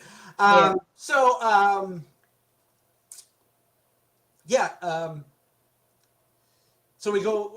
I don't know how much time has passed. Olaf is getting his bodies, he's getting his souls. Hank Azaria wants more money, and Orloff is sort of laughing it off. He's like, okay, you greedy son of a bitch, I'll give you the money, but, whatever. Then we see the well, and this hands grasp the edge of the well, and they're all slimy, and they almost look like they're amphibious. They look like the creature from the Black Lagoon, but like a more human version. And it's Charlie, who has now pieces of other people put together. He's like holding his head onto the body, and he's walking weird because it's all different body parts, sort of through, I guess, some magical whatever. It sort of reminded me of Bad Taste when Peter Jackson's character in the movie falls and like his brain keeps falling out of the back of his head. He's like having to hold it on or hold his brain in. Right. That's what that sort of reminded me of, the way he was moving around and stuff. It also reminds me of the what was it? Tales of the what was that?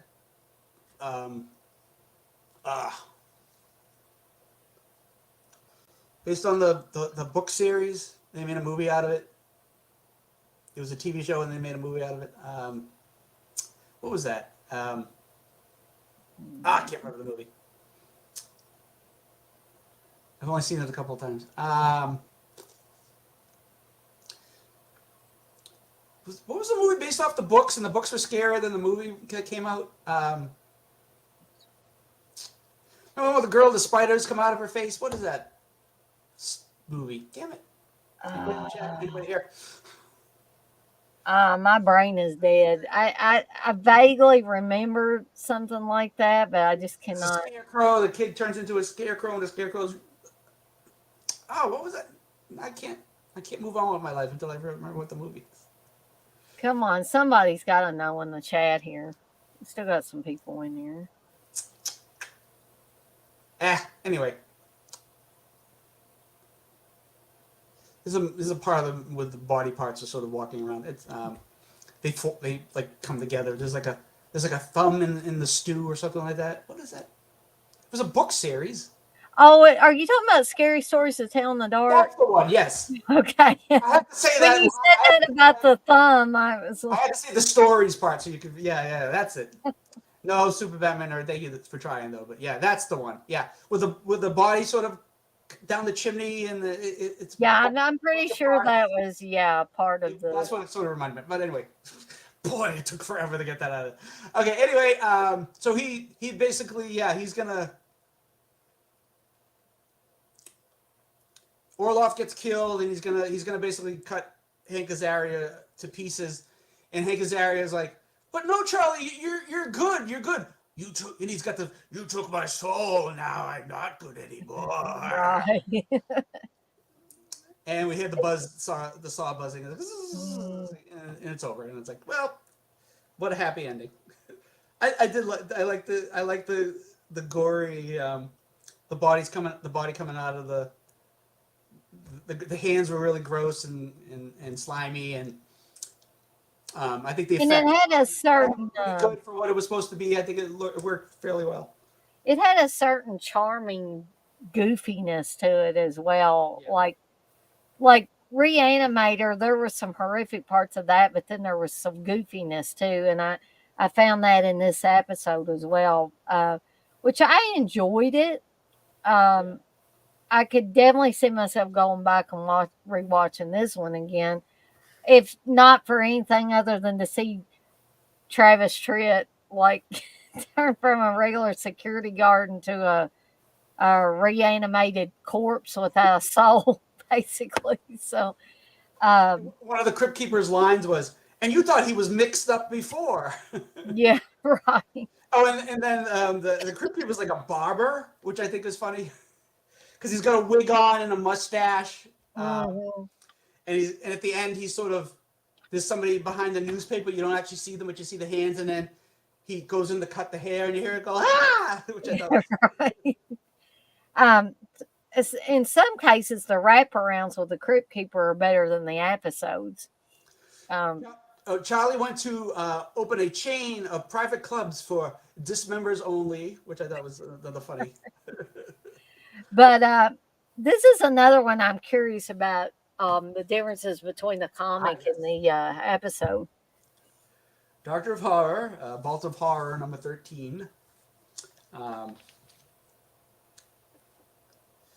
um, which is weird. It's in Vault of Horror, but it doesn't really have any of the keepers. The Vault Keeper, Crypt Keeper, or Old Witch. It's sort of just introduced and titled.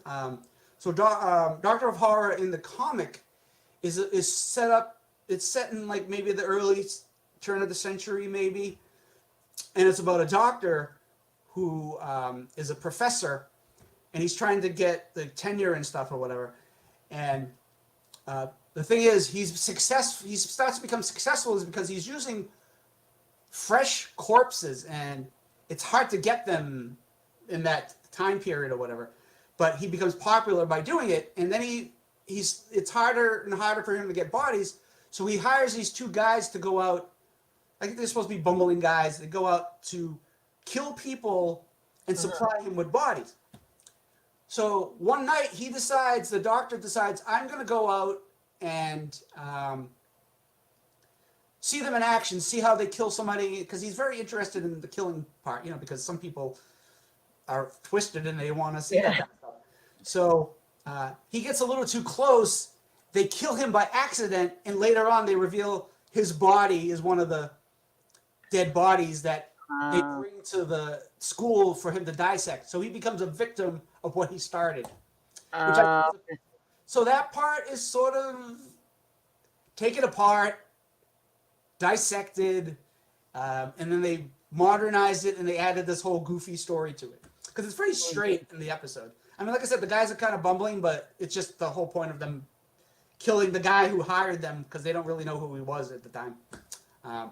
Which I thought that would have been, if they did a horrific version, I think would have been cool, especially with that twist. But I think the episode did a pretty good job of doing that. So yeah, Doctor O'Hara. So in the comic, he's known as a Doctor of Horror because of the bodies that he brings in for the students to dissect. So yeah, he earns that title instead of it just being the title of the episode. Which it's too bad they didn't try to do that more in the show, where the episode title had to do with the episode. But whatever. Yep, it was fun. I liked the episode. Really good. Which brings us to Comes the Dawn, which didn't we have one or two other episodes with Dawn in the title? Yeah. Came the Dawn. Literally almost the same title. Yeah, instead of Came the Dawn, we got Comes the Dawn. I like this one. It reminded me of 30 Days of Night. Mm-hmm. Which is a big spoiler that they're vampires. I'm sorry, but it's... Well, it tells you about vampires if you have the disc. It actually tells you that.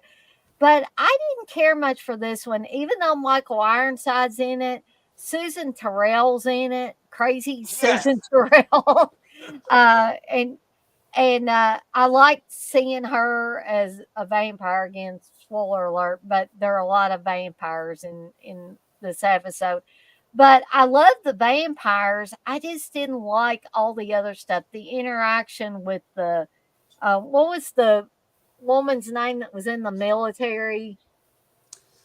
Jerry Drumbeater. Yeah. I didn't need all that back and forth between. I mean, I know she was kind of like a catalyst in the story, but it just for the ending doesn't work without her. Right. But I don't know if it was the actress. Was that Vivian Wu? Yes. Okay. I don't know if it was the actress I didn't care for, or what it was. It just, I don't know. It just didn't sit well, the interaction between her and the two other guys, one being Michael Ironside. And Michael Ironside to me was kind of dull in this. I'm used to seeing Michael Ironside be, for the most part, like crazy ass mean characters, like Visiting Hours. Everybody that's seen Visiting Hours, He's Scanners. crazy. Yeah, scanners. In V, he's sort of the same. He's not. He's a good guy in that. Yeah, you're right on that. But like a he avenges out the woman, the older lady in the end, which I love that part. I'm like, yeah, you deserve that, you Nazi piece of garbage. Uh, yes, the V show was originally about the Nazis. The new I didn't watch the newer one really, so I don't really know. I know it was about it didn't have like lizard aliens, but I didn't watch it, so I don't know. Yeah, I don't think I saw the newer one either. I just remember being so excited over V because the aliens ripped their faces off and they were Yeah, lizards. that was And like a I cool. just thought, yeah, that was for TV back then. I thought that was fantastic. Now, I hadn't seen it for a while. It probably doesn't hold up It quite. doesn't. well, So TJ answered that question. well, originally it was going to be Dominique Dunn was going to be a main character on the show, and she Mhm. had died. Like the dude who plays the Nazi scum, who kills the poor old lady Ruth. Uh, Mhm. he was outside. He was inside while Dominique Dunn was getting murdered, and I still, like I said, he was young and maybe he was afraid, but I'm like, a little girl is out there. She was a small woman, Oh, yeah. and this guy throttling her and them fighting. It's like, I first of all, he should have said, "Don't go out there. We'll call Right. the cops." No, he's like letting her say, "Yeah, I'm gonna go out there," and I'm like, Or maybe if she did insist on going out there, call the cops right away yeah, he did it. He waited till like I think he called the cops, but like after she was after already he done killed her. pretty Yeah. much brain dead. Yeah, it's sad. It's sad and like, ugh. Now I like what her father actually did was made sure that the guy who killed her didn't have a good life. Like he was like a chef, but he worked for Yeah. like a rich like a fancy restaurant. So he was like probably making food for like the rich people and like celebrities and stuff like that. And he made sure like he told people this is the guy. This is what he did to my daughter. He abused her and he caused her death. Yeah, I don't want to get into a justice tirade about how people shouldn't get away with stuff like that, and like Well, yeah, I some agree, people are TJ. like, They you shouldn't. shouldn't do that to him. I'm like, he deserved it. He shouldn't get away. Yeah. He got off with like no jail time. He killed her. Yeah. I'm sorry, just because she didn't die right away, he killed her. I mean, whatever. Anyway, yeah, but like I started talking about how Michael Ironside wasn't evil all the time, and then I got into that. Anyway, I didn't not like Vivian Wu's character. I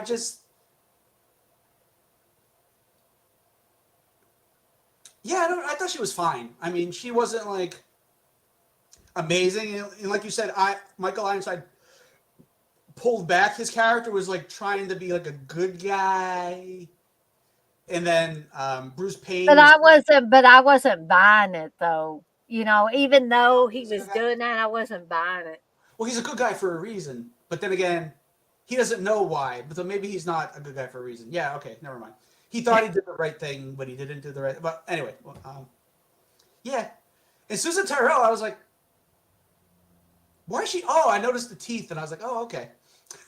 Those teeth were bizarre, even till you seen her. Even before you seen her turn into the vampire.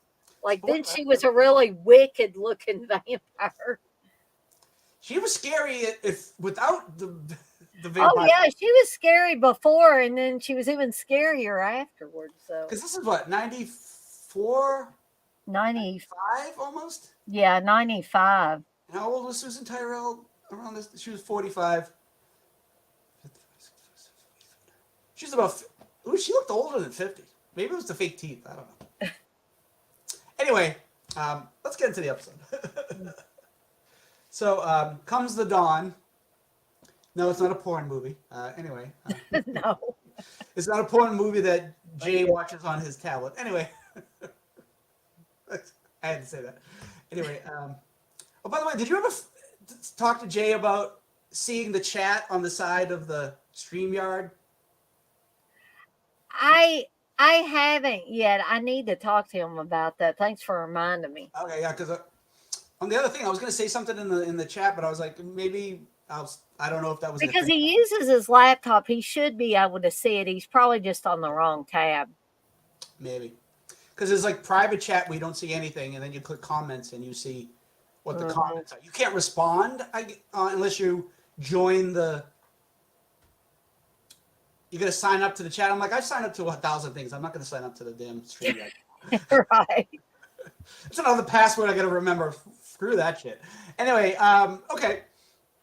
We have Burrows, played by Mike and Ike. Michael I now I want some Mike and Ike's, the normal I, kind. I like the hot tamales better. Yeah, well, cinnamon. Do you want cinnamon or do you want fruit flavor? There's a difference. Oh, that's funny. So I should bring this up with Jay, but remember he was always talk about the lifesaver books that you get during Christmas. Did you Mhm. know? I don't. A few years ago, they changed the flavors of the original lifesavers. I guess I didn't.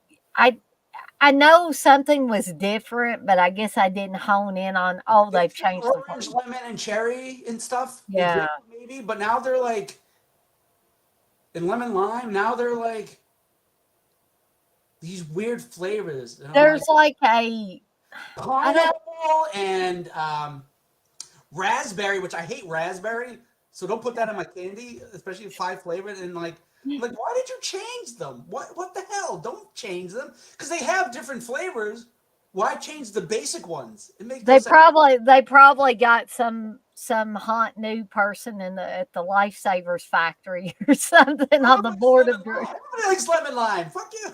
I'm sorry. Sorry for my language, but I mean, Jesus. TJ could have a rant about the book of Lifesavers and them changing the That's like flavor. those those wafers, the not Necco wafers, but the bigger ones.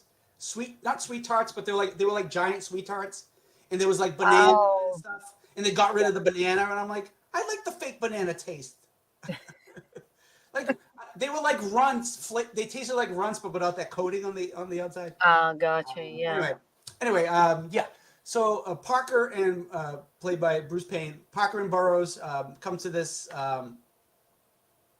Thank you, Blissful. Raspberry. I hate raspberry in any form, but that's my own thing. I don't mind raspberry, but I hate when they change something that's already Yeah, burnt. yeah. Don't do that. But I just don't like raspberry in general. So I when they add a flavor, I despise. It's like I watched like the British Bake Off show, and then they're like, oh, this has chocolate and blah blah blah and raspberries. I'm like, oh, I hope you lose because that's terrible Yeah. flavor.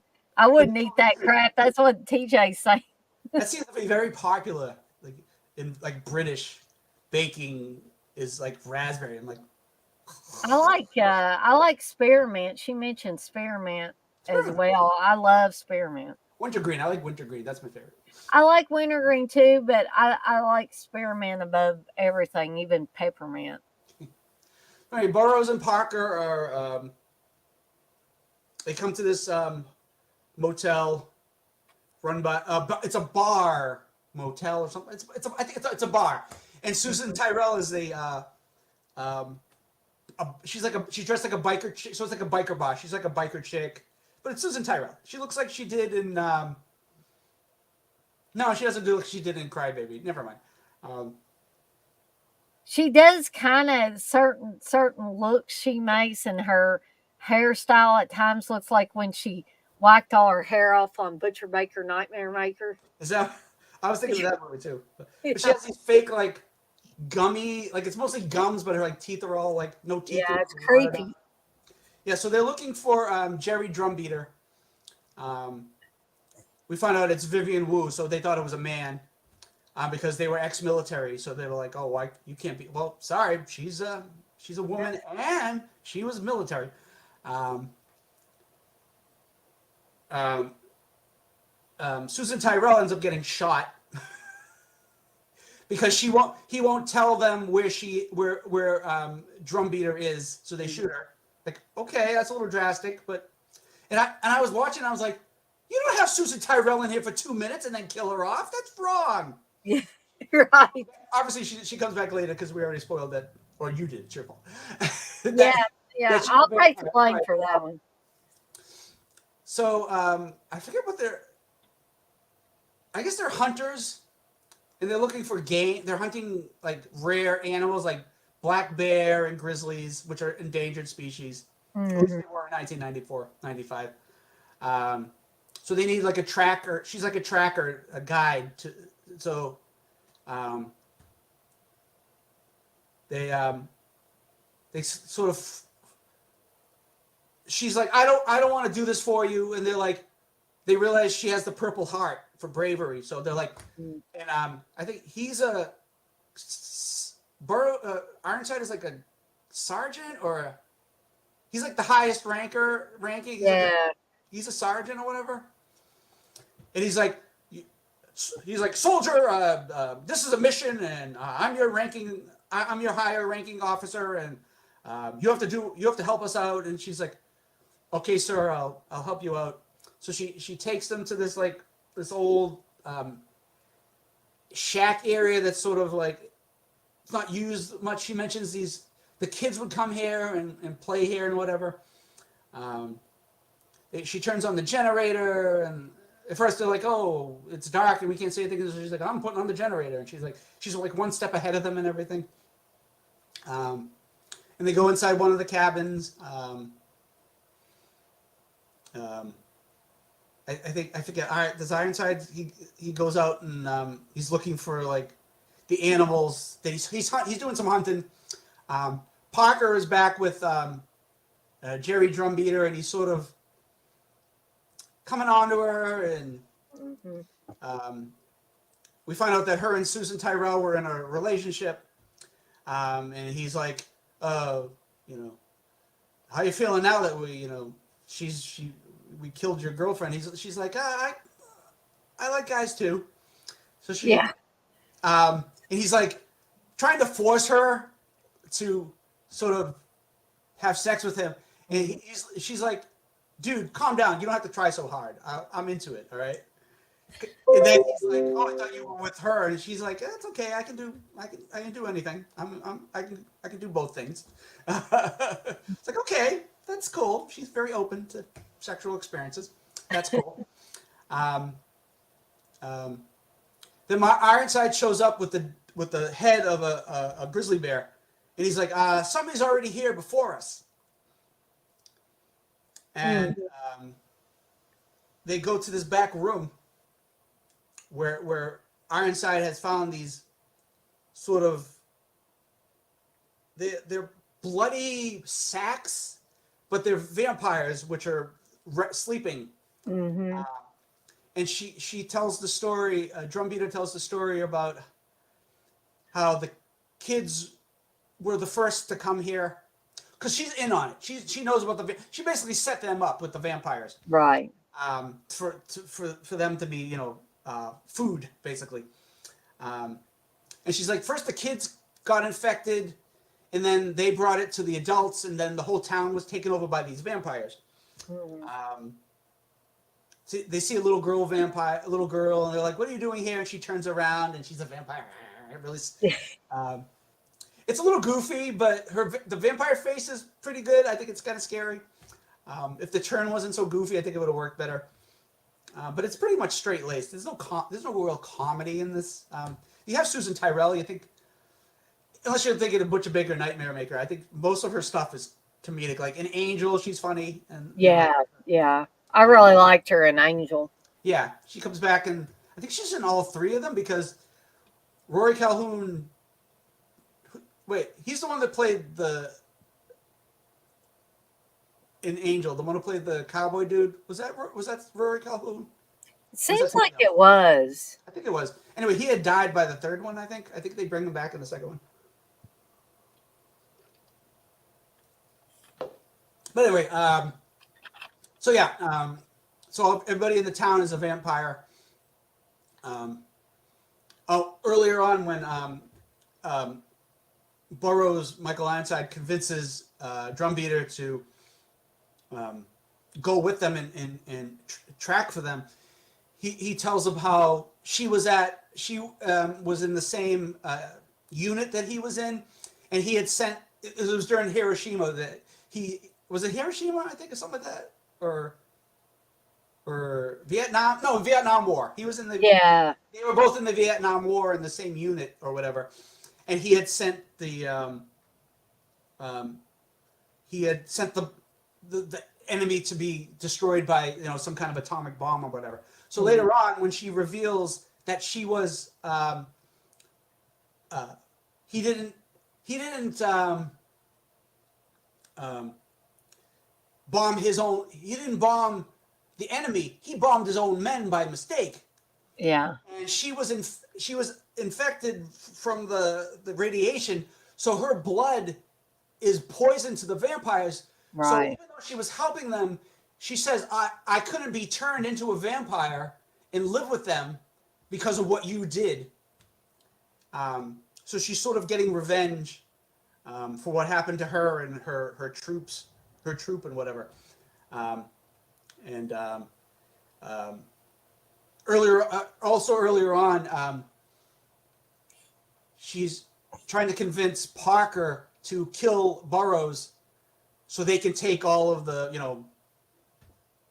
the kills or whatever. And there's something to do with money. I can't remember exactly, but we can take everything and then kill him, and nobody will know the difference. So near the end, when he's faced with the vampires, he shoots Burroughs and goes, "See, I killed him.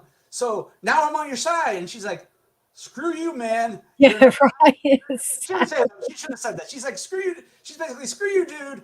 The vampires are gonna kill your ass." And he's just like, he gets back to the bar, and he's like, "All right, I'm gonna stay here till dawn." He gets attacked by Susan Terrell, and she's in full vampire fangs, and she jumps from like She raft. makes a great vampire. I will She's say a that. vampire. When they got these fake teeth were better than the other fake gum teeth that she had earlier. But she couldn't. She couldn't.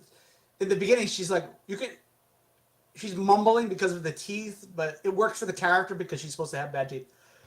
Excuse me, I just burped. And so she jumps out of the rafters, which was probably a stunt double, because Susan Tyrell didn't look like she looks. Yeah, I don't think she would have been doing that then. No. So she attacks him. She shows his fangs. She looks pretty scary as a vampire. Yeah. He impales her, and she dies because we get the regular vampire lore where you stab them in the heart with something, and they're dead.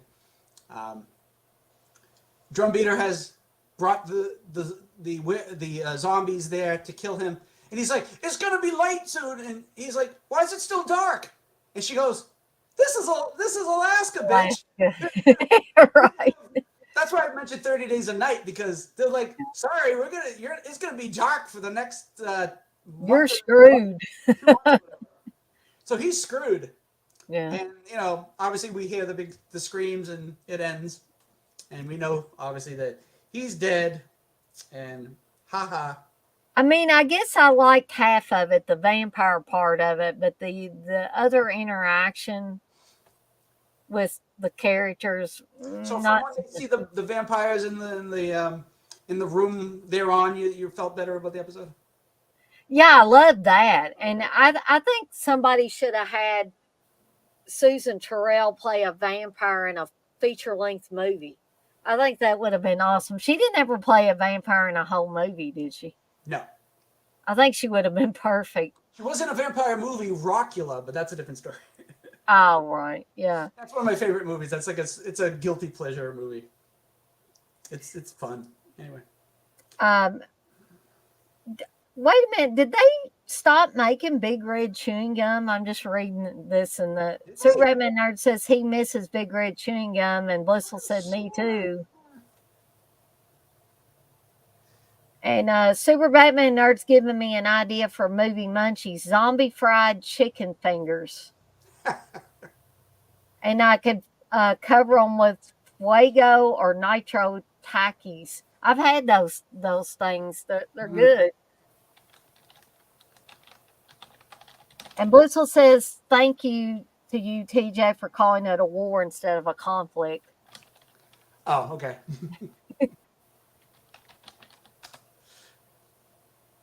Oh, did I mention this on a, stream that they got rid of Fruit Stripe gum?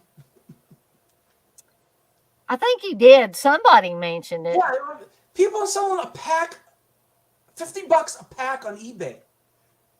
People bought Yeah, up that's right. Yeah, I remember you they talking stopped about that. making it, and Amazon, they bought whatever was left over, and people were selling it. I'm like, gum is that good. I ain't gonna spend $50 on a pack of gum that was just for nostalgia reasons. I would have bought a pack, but like just to go look what I have that you don't.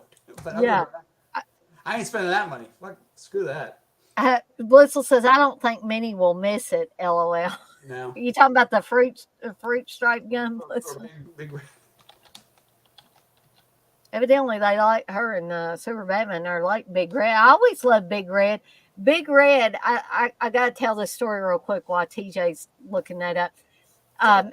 I've told it before, but I'll tell it real quick again. Big Red gum was how I found out my dad was the Tooth Fairy, because at that time my dad was trying to quit smoking, and so he would, have cinnamon candy, hard candy, and he would also have Big Red gum. So I'd always see these packs of Big Red gum around when my dad was trying to quit smoking. And so at that point in time, when I lost a tooth, I would get $1 under my pillow and a stick of Big Red gum. And so eventually I put two and two together, and I went to my mom and I said, Mom, is Dad the Tooth Fairy? And so she had to tell me then. But I mean, I don't guess she had to, but I kind of pretty much figured it out. They still sell it. They have it at all the Walmart and that kind of stuff. Big Red. I remember the commercials. They were always like, "So last a little longer, stay close a little longer, get close I, a little longer, longer with Big Red, the Big Red freshness, less they like should have had TJ your sing the breath song. goes on and on while you chew it." Okay, there you go. That's the song. Um, Voice. Anyway, Super Batman Nerd, you say that's my idea for a movie munchie for the Return of the Living Dead for July 3rd. Well, I am definitely going to mark that one down, Super Batman Nerd. I think that's a fantastic idea. Blissful, I'm with you. Cinnamon is one of my favorite flavors. That's why I like that Fireball whiskey for one thing, because you got the cinnamon flavor in there. oh, by the way, here's a stretch. So cinnamon. So in Return of the Living Dead, there's the band SSQ that does tonight before tonight. Let, we'll make love till we die. hmm Stacy Q is the lead singer. Stacy Q was in 2 episodes of this '80s show Facts of Life, where she played the character Cinnamon, Interesting. who was a music who wanted to be a professional singer. Yeah. Yeah, which is like, it's funny we mentioned Return of the Living Dead and cinnamon gum and the same thing, and then I went all the way on that. I used to love Facts of Life. I've got some I may have all the seasons of Facts of Life, because I really liked that show back You in the know, when you day. take the good and you take the bad, you take them both, and you have the Facts of Life. I'm not singing that one, but that's okay. Oh, come on, TJ, you gotta sing. No, it's not time to grow and show. You're grown, and now you know about the Facts of Life. That was a spin-off series for Mrs. Garrett from Different Strokes. Certainly was. And I think the girls became more popular than she did. And actually the Drummonds actually show up on some episodes of Facts of Life. I know they show up like what on the first episode at least. She shows up on a Different Strokes episode where he later gets married to Dixie Carter for Designing Mhm. Women. She ends up leaving that show because I don't know why. I think she got Designing Women, and then Marianne Mobley, whatever the hell her name is, ended up taking over the role. So Mrs. Garrett comes back as she's a member of the. She's now she's a guest, and Yeah. she was the first of 3 housekeepers on Different Strokes. The second one was, I forget her name, this older lady. And then the third one was Pearl, who was played by the woman who does the voice of the teacher on SpongeBob SquarePants. I don't think. Well, maybe I've seen clips from SpongeBob SquarePants, but I never like watched an entire episode. if you see her, you know who she is. Anyway, so in the episode, Mrs. Garrett comes back and and she says hello to Pearl, and she's like, oh, the because Pearl knows she's the ex-housekeeper, and she's like, oh, the place looks wonderful, Pearl, and Pearl's like, oh, she smiles and walks off, and then Mrs. Garrett runs her finger across the thing and goes, anyway. But so I don't think we talked about the difference between got off on about 3 different tangents there, but I don't think TJ talked about the differences between the comic. So it was in Haunt of Fear 26. Actually, this might have been also this episode. I think it was. Oh no, I was gonna say it's the first episode of 1995. It's the second episode of 1995. January 11th. So in the comic version, it is about vampires.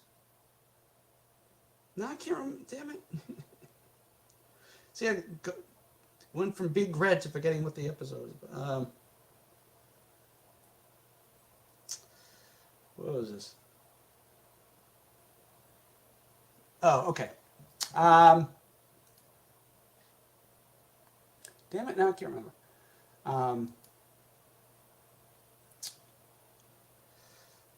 What was it about, bitch? Talking to myself. Oh, here we go.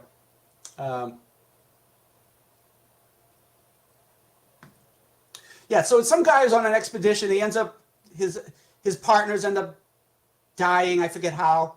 It's probably his fault because it's a Tales from the Crypt episode. He gets and they're attacked by vampires, and he gets trapped in a cabin, and he's like, well, I'll wait till dawn, and I'll escape. The vampires will all disappear or whatever, and I'll get away. But like in the episode, it's in the Arctic, and they have 60 days of darkness, so he's gonna get killed. So it's the basic idea of the vampire part of it. Uh-huh. And it's without all the war talk, and there's no sexual stuff in there. It's pretty straight story about the basic plot of the vampires and thinking you're going to survive, and then you realize it's going to be dark for the next too long. I couldn't even imagine living in a place where it was dark for that many days.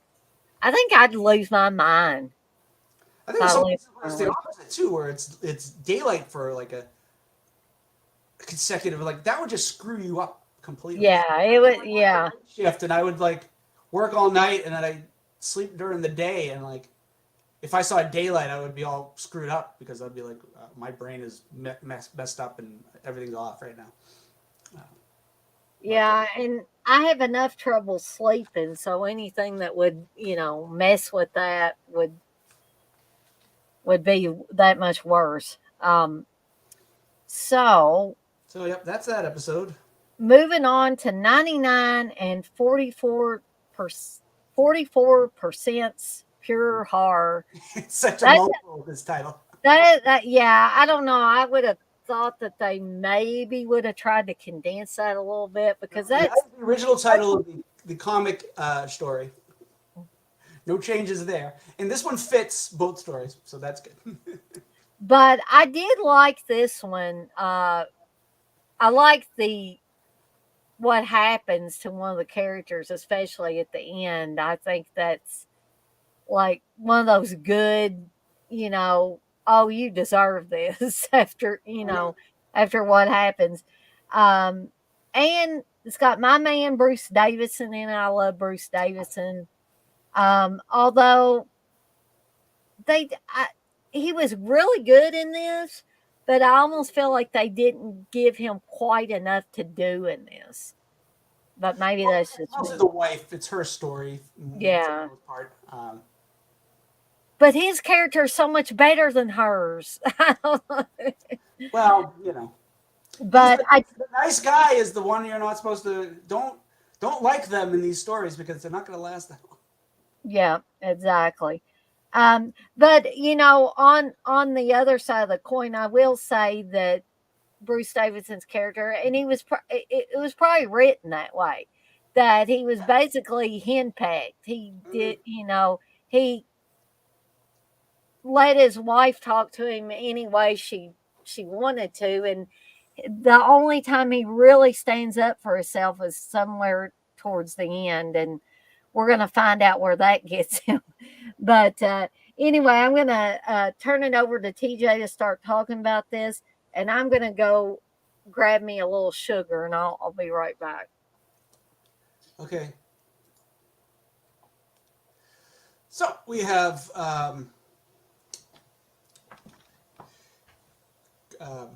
Willa Sandleton. Willa is a artist. She does some weird her art's very Clive Barker-esque. It's very bloody, but it's also clinical. It looks like a chart, like a dissection chart or whatever that you use, or you see the body and you see the muscles underneath. So she does weird paintings like that. Her husband Luden, which is a weird name. He's named after a cough drop company. That's what I was thinking too. Luden works for this skincare shampoo, one of those health care and beauty aid type of companies. And she Derma soap. Okay. She does the artwork for them, and ever since she's been doing the artwork, their sales have gone up. But now her art is sort of past tense and passe, and her husband's like, yeah, you're not. I don't want you. Sorry, they're basically firing you. You're not. They don't want you as the person. And she's like, give me a few days. I will come up with a crazy campaign. It'll be original and different. It will be nothing like my old stuff. You're gonna love it. He's like, whatever, honey, because you're hot and whatever. And she's an artist, yeah. So meanwhile, she's having an affair with this dude, which I think I've seen him before. He looks familiar. Darren Heems. I don't know the name, but he did look familiar though. I mean, he was in Sons of Anarchy for a few episodes, and I think, was he on another Tales from the Crypt? Because he looks very familiar. Oh, I remember. He was Z-Boy in Night of the Demons, too. Oh, I totally forgot about that. That's right. I knew he looked familiar. I'm like, oh, that's it. He's from Night of the Demons. Okay. 2, the okay one. It's not terrible. 3 isn't good. I don't like 3. 3's like Night of the Demons 3 is better than Slumber Party Massacre 3. I will say that. Yeah. Slumber Party Massacre 3 is just too, it's got child molestation in it, and a very rapey scene with Maria Ford, and it's just very uncomfortable story, and it's like, this is not fun at all. The second one is, well, it depends on who. I've heard people say it's terrible, but I think it's fun. It's goofy. Oh, the second one, I have a lot of fun with that one. I recently was on a live stream, a watch along, and he showed the uncut version because they added 10 more minutes to it, and it was all looked like VHS footage. Oh, and yeah. So there's a scene in Slumber Party Massacre 2 where she's trying to tell her mother that she wants to spend the weekend with her friends at the condo, and she's playing around with this Dinty Moore beef stew. Now in the original cut, you see this really gross looking stew for a couple of seconds. In this extended version, you see close-ups of the food for at least a minute and a half, and I'm like, this did not need to be added back into the movie. And do you know that stew had been sitting there for days? And I think Crystal Bernard or somebody said that stuff was literally stinking. And you notice they're not taking any bites of it. They're both just stirring it around. I think the bites might have been the first day of shooting. She probably did that bite right away. But anyway, yeah. If you don't especially if you're on the fence about the second one, if you watch the extra extended version, and it looked like somebody who just did it in their back room, and they're like, I have access to the footage, and I'm going to insert it and make it look good. It doesn't look good because it's like dark and weird looking. It's just not good. Anyway, and like I said, it's just like there's like a scene where they're like driving to school. We actually see the car pull up to the school and then park. I'm like, we didn't need to see that. Yeah, there was a reason why that stuff was taken out of the Yeah, movie or exactly. not used. So anyway, yeah, she's having an affair. Blah blah blah. So she goes on this talk show, and they're going to talk about her new artwork, and hopefully she's going to mention, hopefully it's going to mention her doing the new artwork for the company.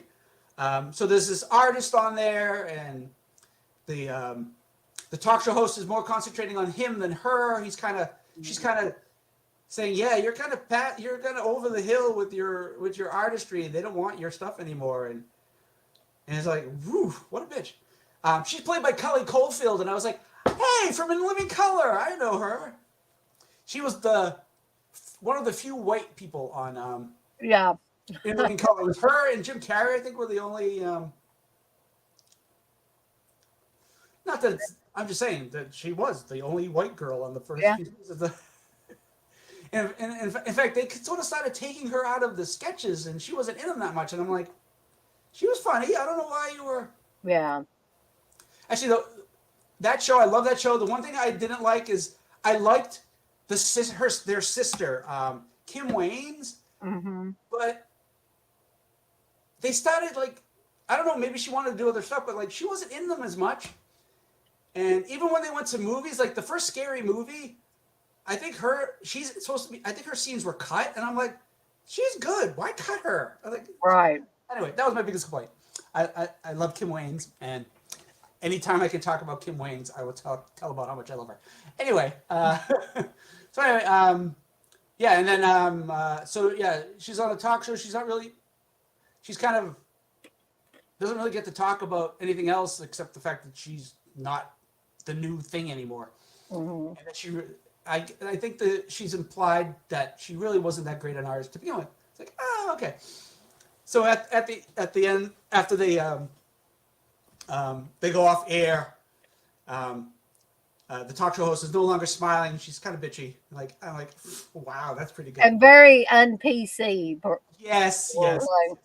I won't even. You watch it and see what she said. Anyway, so yeah, this is a graffiti artist and whatever, and he's now the new thing. And he's like, I'm not a graffiti artist. I take vandalism, and I'm not into vandalism. I forget what he says. He's like, I'm a avant-garde or some kind of weird comment. Anyway, she goes home. She's like sick of the day. Her husband's like, how did the talk show go? She's like, oh, don't ask. And she's like, well, I'm ready to have my new artwork on the.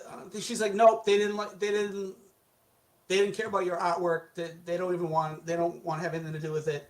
Right. And she's like, and he's like, but this is good. That means you can just do your art. And she's like, no one wants that. No one wants my art. She even knows that her art's really not great. Because her artwork, like I was saying earlier, it's like Clive Barker artwork. It's like yeah, that's a good way to describe it. The muscles underneath, and it's like, yeah, I think the talk show host says no one wants that horror looking kind of crap. No one wants that, because she's like, why didn't you show my artwork? And she's like, yeah, no one wants to see that. I'm on primetime TV. They can't show that stuff. Which possibly also why I'm sure Luden, cough drop, couldn't convince the rest of the people on his team that she should stay, because it's like, it's not going to work. So being the calm and sane woman she is, she beats the shit out of him and kills him. But I wonder which set her off more, because I was remembering the other artist that was on that talk show. He's taking her job. Yeah. He's the artist who they decided to, use the artwork for the product. Yeah, that's not. Yeah, so those two things make her very upset, and she beats the shit out of him with his soap award, which is made out of soap. Was it an award? Yeah, made out of soap, which she puts. It's funny. It's not funny, but it's funny afterwards. So she puts it in the sink because her boyfriend lover is on his way over. Mm-hmm. And she puts it in the sink to wash off the blood. And then she's talking, and she has wrapped up her husband in the rug on the floor, and he's sort of not as dead as she wants him to be, and so she has all the blood on her dress, and she goes to answer the door. You know, she's like to her boyfriend. She's like, "What's going on?" Oh, it's you. And she's got all this blood on her because she's an artist. You don't He's even. so stupid though. He thinks it's pain or something. She's an artist. You don't think it's blood. But then I love when she's got these white shoes on, and she kicks Davidson back into the rug when he's trying to get out or whatever.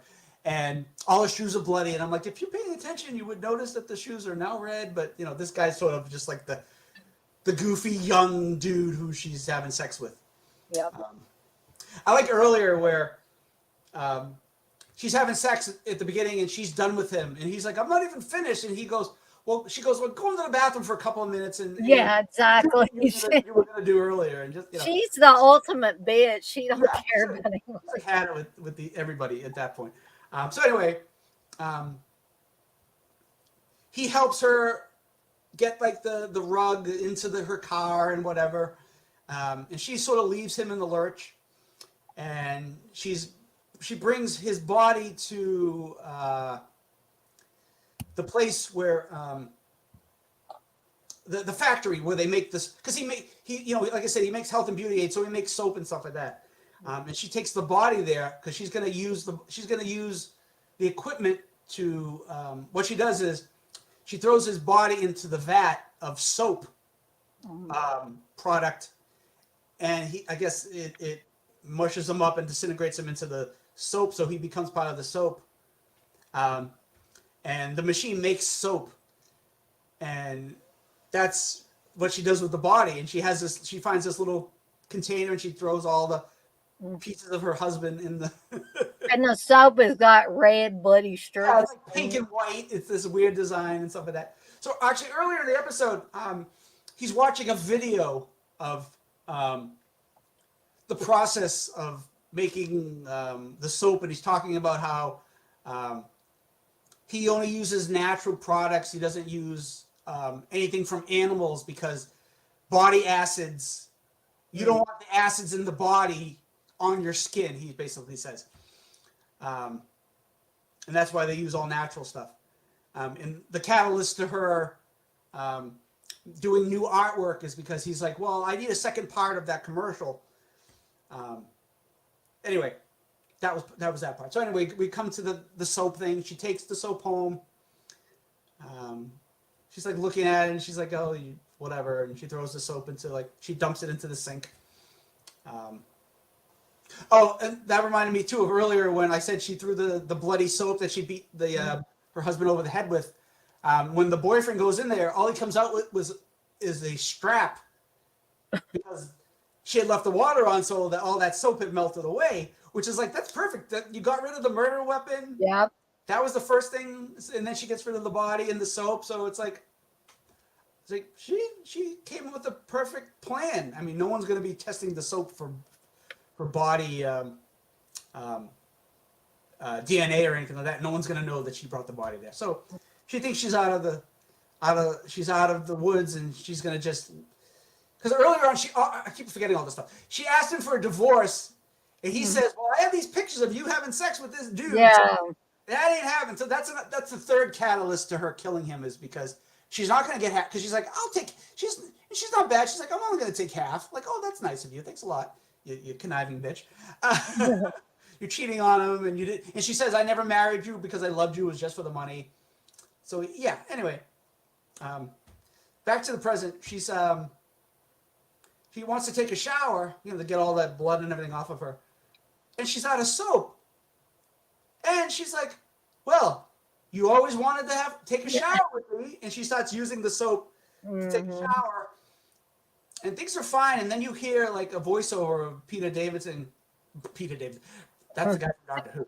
Bruce Davidson saying, "Yeah, you don't want those fats from the inside of the body on your skin." And then she starts melting. Her skin starts burning, and first in her eyes, and then her skin starts burning, and then her body's turning into goo, and she basically is gonna turn into mush. Very um,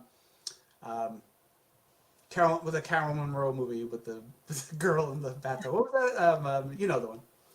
Um, the Christmas horror movie. No, that wasn't the Christmas one. That was the other one. Um, you've talked about it. What the hell's in the movie? Where Carolyn Monroe looks too old to be a high school student. Oh, you talking about Slaughter High? Slaughter High. When the girl takes the bath. That's yeah, exactly. A little bit better in the Tales from the Crypt episode.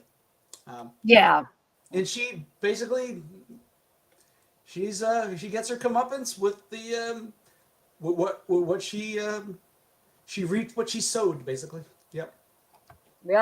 Like the episode, very good. Like you said, you wish Davison had more to do, but she was very good at being evil, and I liked her character. And I think that's just because I like Bruce Davison so much. I just want him to be doing more stuff and having more scenes. And by the way, the director makes it a cameo in the episode. Richard Flender, Rodman Flender. Rodman. What kind of weird name is that? Yeah, for a first name, I think. He directed a movie called The Unborn. Have you ever seen that? Wasn't there more than one movie? Brooke Adams? Called, I think I have. It seemed like, did Joe Bob show that on one of the last drive-in episodes? I don't remember.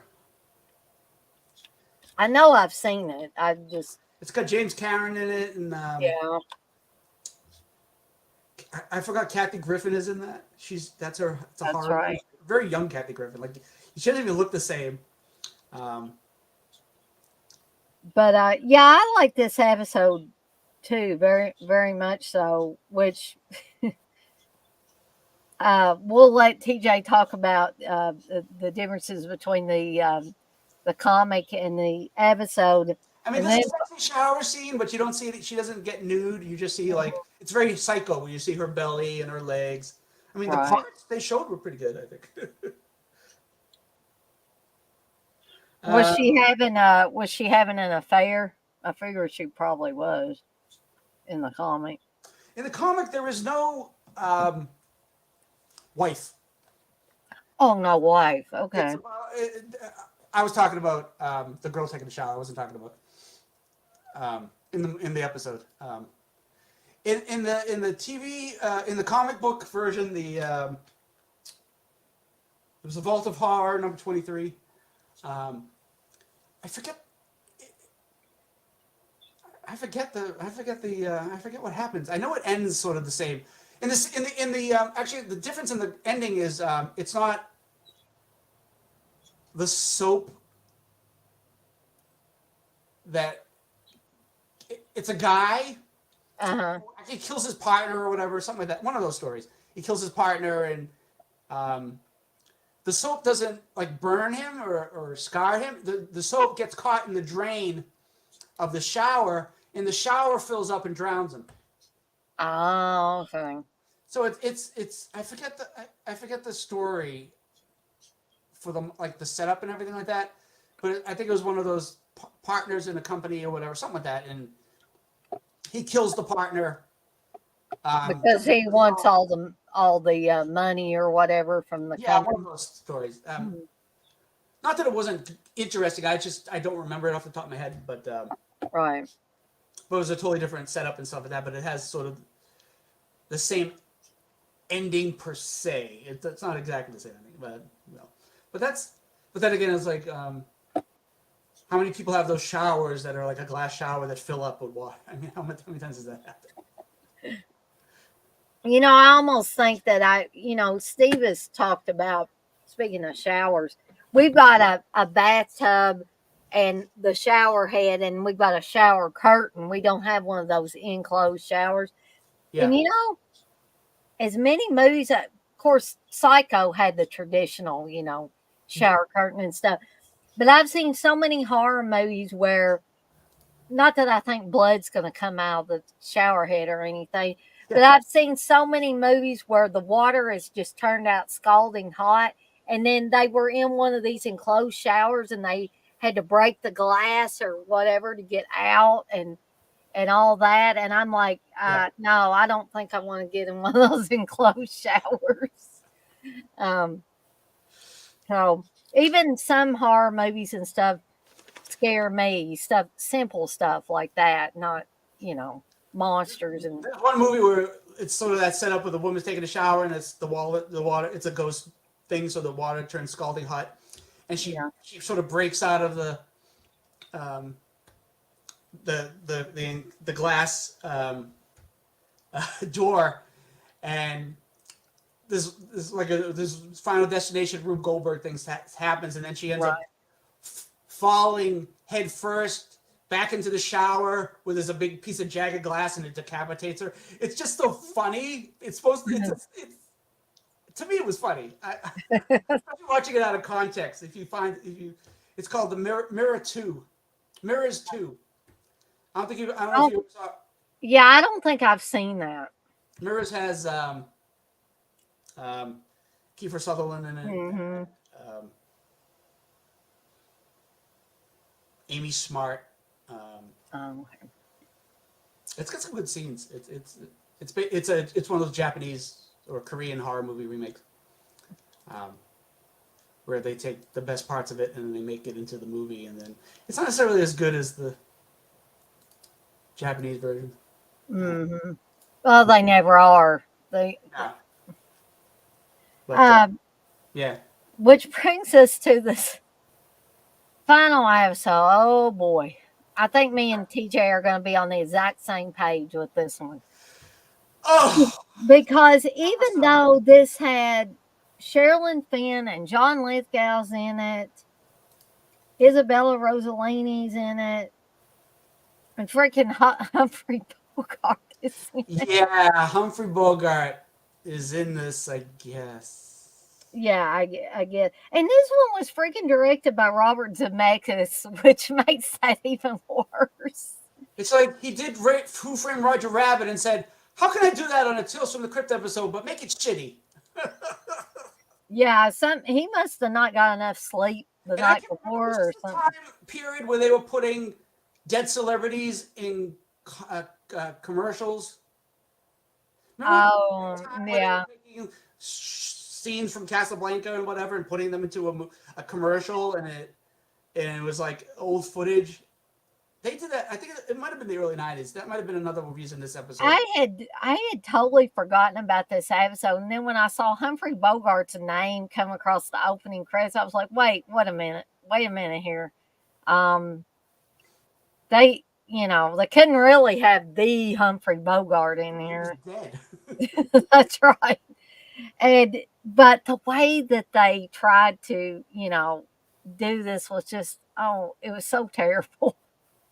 It was so terrible. And Yeah, I mean, this is another movie. Oh, with Steve Martin, Dead Men Don't Wear Plaid, mhm, and he's like a it's set in the '30s or whatever, and it's in black and white, and he's a detective, old gumshoe type of, right. and they use most of his co-stars are it's footage of all these old movies that they and Uh, it worked well in that scenario, and here it's not good. They no, I mean he would have. I'm sorry, go ahead. I was gonna say, like, what year was Forrest Gump? Because Robert Zemeckis did that. Well, it opens with the Crypt Keeper dressed as Forrest Gump, and he does "Laugh is like a Yeah, box." this was the one where I did like that. I liked That that was the best part of retro. the Yeah, episode. it was. But I mean, for this to be so bad, and then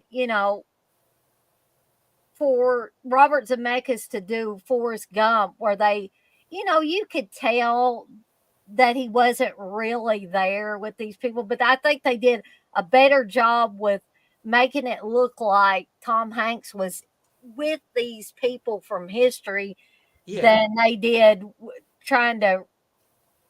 I don't know. They didn't really recreate Humphrey Bogart. The guy was supposed to have his face changed into Humphrey Bogart's face, which There's a couple of shots, or too many shots, too many shots of where it's a body behind a it's just like it's it's just floating a there. paper copy of a head that was maybe superimposed onto the screen, and the body, it's like a South Park character where the head just doesn't move and the body's like this. Yeah, yeah, it was very weird. You know how it looks when people are on a video or something, or they're on a stream and they're walking around with their phone that they're using. It kind of looked like that. It was just Yeah. very bizarre. But And the credits open up with Humphrey Bogart, like he's the star of it. I know, I was like, what in the heck? Oh, but it's funny at the beginning. Um, I think this is the best part of having a dead person be in it. At the beginning, the Crypt Keeper is talking to Alfred Hitchcock, and Alfred Yeah, Hitchcock, that's cool. there's a Alfred Hitchcock sitting next to him, and he's not talking, but he's moving. That would worked if they had done that in the episode, but they didn't. They didn't have No, the they budget didn't. they had for the Crypt Keeper segment for the actual episode. I like the It would be a cutout face, but then the mouth would move. It'd be like, ever see that Quiznos commercial where it was like the little rats and they had the mouth going? oh yeah. It was just bizarre, and it's like Robert Zemeckis. Like, did Spielberg not help you out with this episode? Man, I don't know. And A.L. Katz and Gilbert Adler, they did this damn screenplay, so this was all messed up. I don't know. The actor who played the body of Humphrey Bogart was a person who was an actor who got hired because he resembled Humphrey Bogart, but they didn't use his face. Ah, That made no sense. no. If you look up, there's a picture with the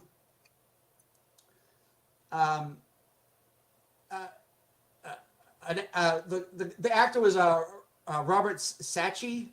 Sacchi. I can't pronounce his name. But if you look up the movie French Sex Murders from 1972, there's a picture of him with another actor or the director or somebody, and it's like he looks more like Humphrey Bogart than not.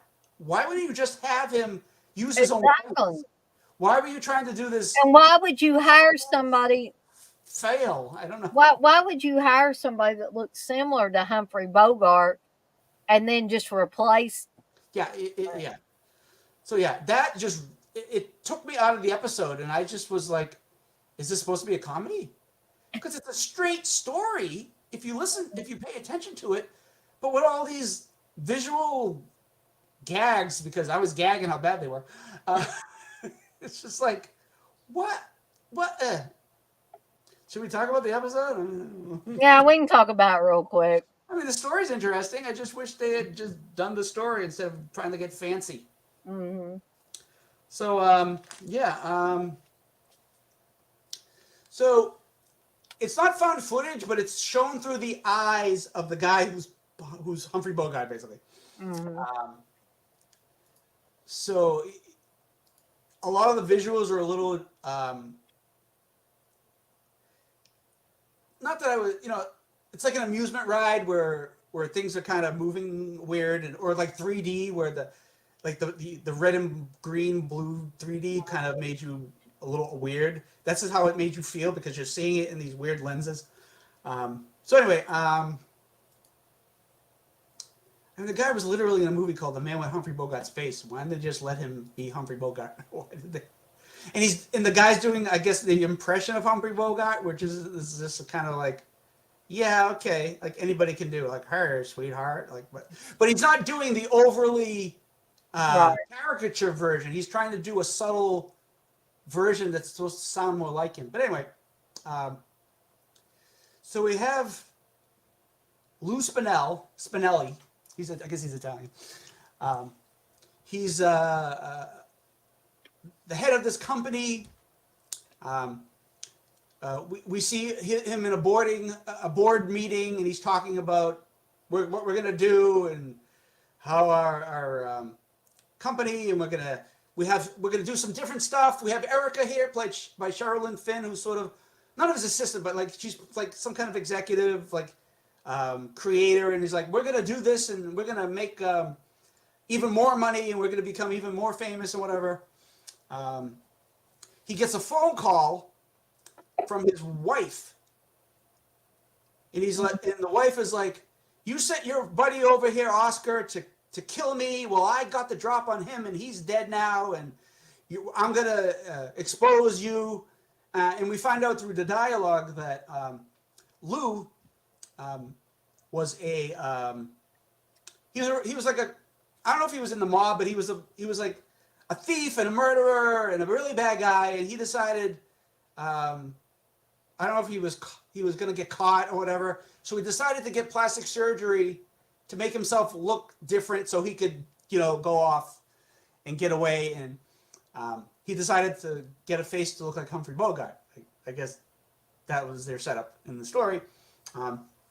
John Lithgow plays his friend Oscar, who was a plastic surgeon. We have some black and white. This was cool. So it's in color, but then we have these black and white flashbacks to prior situations, and I think the black and white was kind of cool. And we see because we don't see Lou because we see it through his eyes. So once in a while he'll go by a mirror and he'll see a really bad reflection of Humphrey Bogart. And like I said, like a floating head. Yeah, it's a floating head, literally on a body, sort of. It's like the body's like this, but the head is like the paper in my hand. It's like whatever. It just looks so bad. That's why I'm like, this is sort of a serious setup, but then it's so goofy. This is not, and it's not a good, it's not a comedic thriller. It does not work at all. Anyway, so he goes home to find out, what's going on. And we get a flashback to Oscar, his friend, making him look like Humphrey Bogart, and then we get a flashback to Oscar saying, "Your wife's she's going to expose you. She's going to tell people who you really are." And Oscar comes up with the plan. We got to kill her. Mm-hmm. And Lou's like, "No, I don't want to do that." But he's like, "Oh, she's going to ruin your life." And he's like, "Okay, fine. We'll have to kill my wife." So we come back to the present. He goes to his house, and we find out Oscar and his wife, Betty, played by Isabella Rossellini, which is a perfect casting because Isabella Rossellini's mother is Ingrid Bergman, who was Humphrey Bogart's co-star in Casablanca. And when she is on the phone talking to him, you could swear it was Ingrid Bergman. She sounds like her mother. Yeah, she looks like her mother and sounds like her and everything. Yeah. She's even dressed like she is at the end of Casablanca, where she goes off on the plane. She's got the same hat and everything. Mm-hmm. which later on, it's funny because we see a flashback of Lou having sex with his wife, and she's in a negligee, but she still has the hat on. Which this has got to be a joke because it's too funny to. Anyway, so she's like, "This was our plan all along. We're gonna make it look like you killed yourself because the people found out who you really were." And then this comedy of errors happens, where they're gonna make it look like a suicide, but they end up screwing it up. She beats him in the head with a statue that's like of a naked woman, and John Lithgow's like, "Well, now we can't make it look like a murder because we're screwed now." Imprint of nipples on his forehead. Which I'm like, all right, now we're really into a comedy situation. Mm-hmm. And then Sherilyn Finn is knocking on the door, and she's like, "Lou, are you in there? What happened? I want to know," because he looked very like despondent and like something was wrong, which was what Oscar and Betty were going to use as the proof that he was suicidal, is because of the look on his face that everybody in the boardroom saw. which is why Erica goes to see him. Also, we find out that Erica is having an affair with Lou. But at first, we don't know that. We just think that she's concerned. But the wife is like, you've been having an affair with this woman, and I know it. And he's like trying to not say it. But then we find out that later on, in a flashback, that he was having an affair with Erica. But it's funny because it's basically, we see the setup earlier where we see Isabella Rossellini's character having sex and saying, with the hat on and everything like that, with the flashback. It's almost the same flashback with Sherilyn Fenn. It's the same setup, except it's her without the hat, of course. And I think it would have been hilarious if Yeah, they should have had her wearing a hat, dude. They should have just went totally into comedy territory. Yeah. No seriousness, because at the end, the ending is so serious. If you really think about it, the ending is scary if you think about the ending. But we're not to that point yet. So anyway, they like say, "Oh, we don't know what happened to him." They sort of shoo Erica off. They decide, all right, we're gonna get the body. We decide, since we can't do suicide, we're gonna just make his body disappear. We're gonna throw it off a cliff or whatever. If this was Creepshow, it would be Ryder's Quarry or something like that. Yeah. Where they threw the crate in. They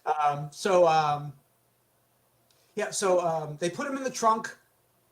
Now, here's where it gets in. If they didn't do the comedy, this horror part would have been so better. That's a terrible sentence. It would have been so much better. So much better, yeah. He's dead, but he's aware of what's going on. He can see and he can feel. So they're like pulling him down the stairs, and he can feel all the bumps. And then when they throw him in the closet, he can feel being thrown in the closet. And it's like the one of the episodes earlier, the one with the one where the guy he takes the drug and he thinks he's dead. Yeah. So it's like, I forget the name of it, but it's like sort of like that episode. But it's like if the whole episode, 90% of the episode was about a guy who's dead, but he's feeling everything, and he can, like, he can see, and like it's like, wow. So you could feel your autopsy, you could feel yourself being buried. It's like, it's horror material that they do not take advantage of because they want to be goofy and do this it's like, they just sort of drop in these comedy bits that just don't fit with the whole overall story.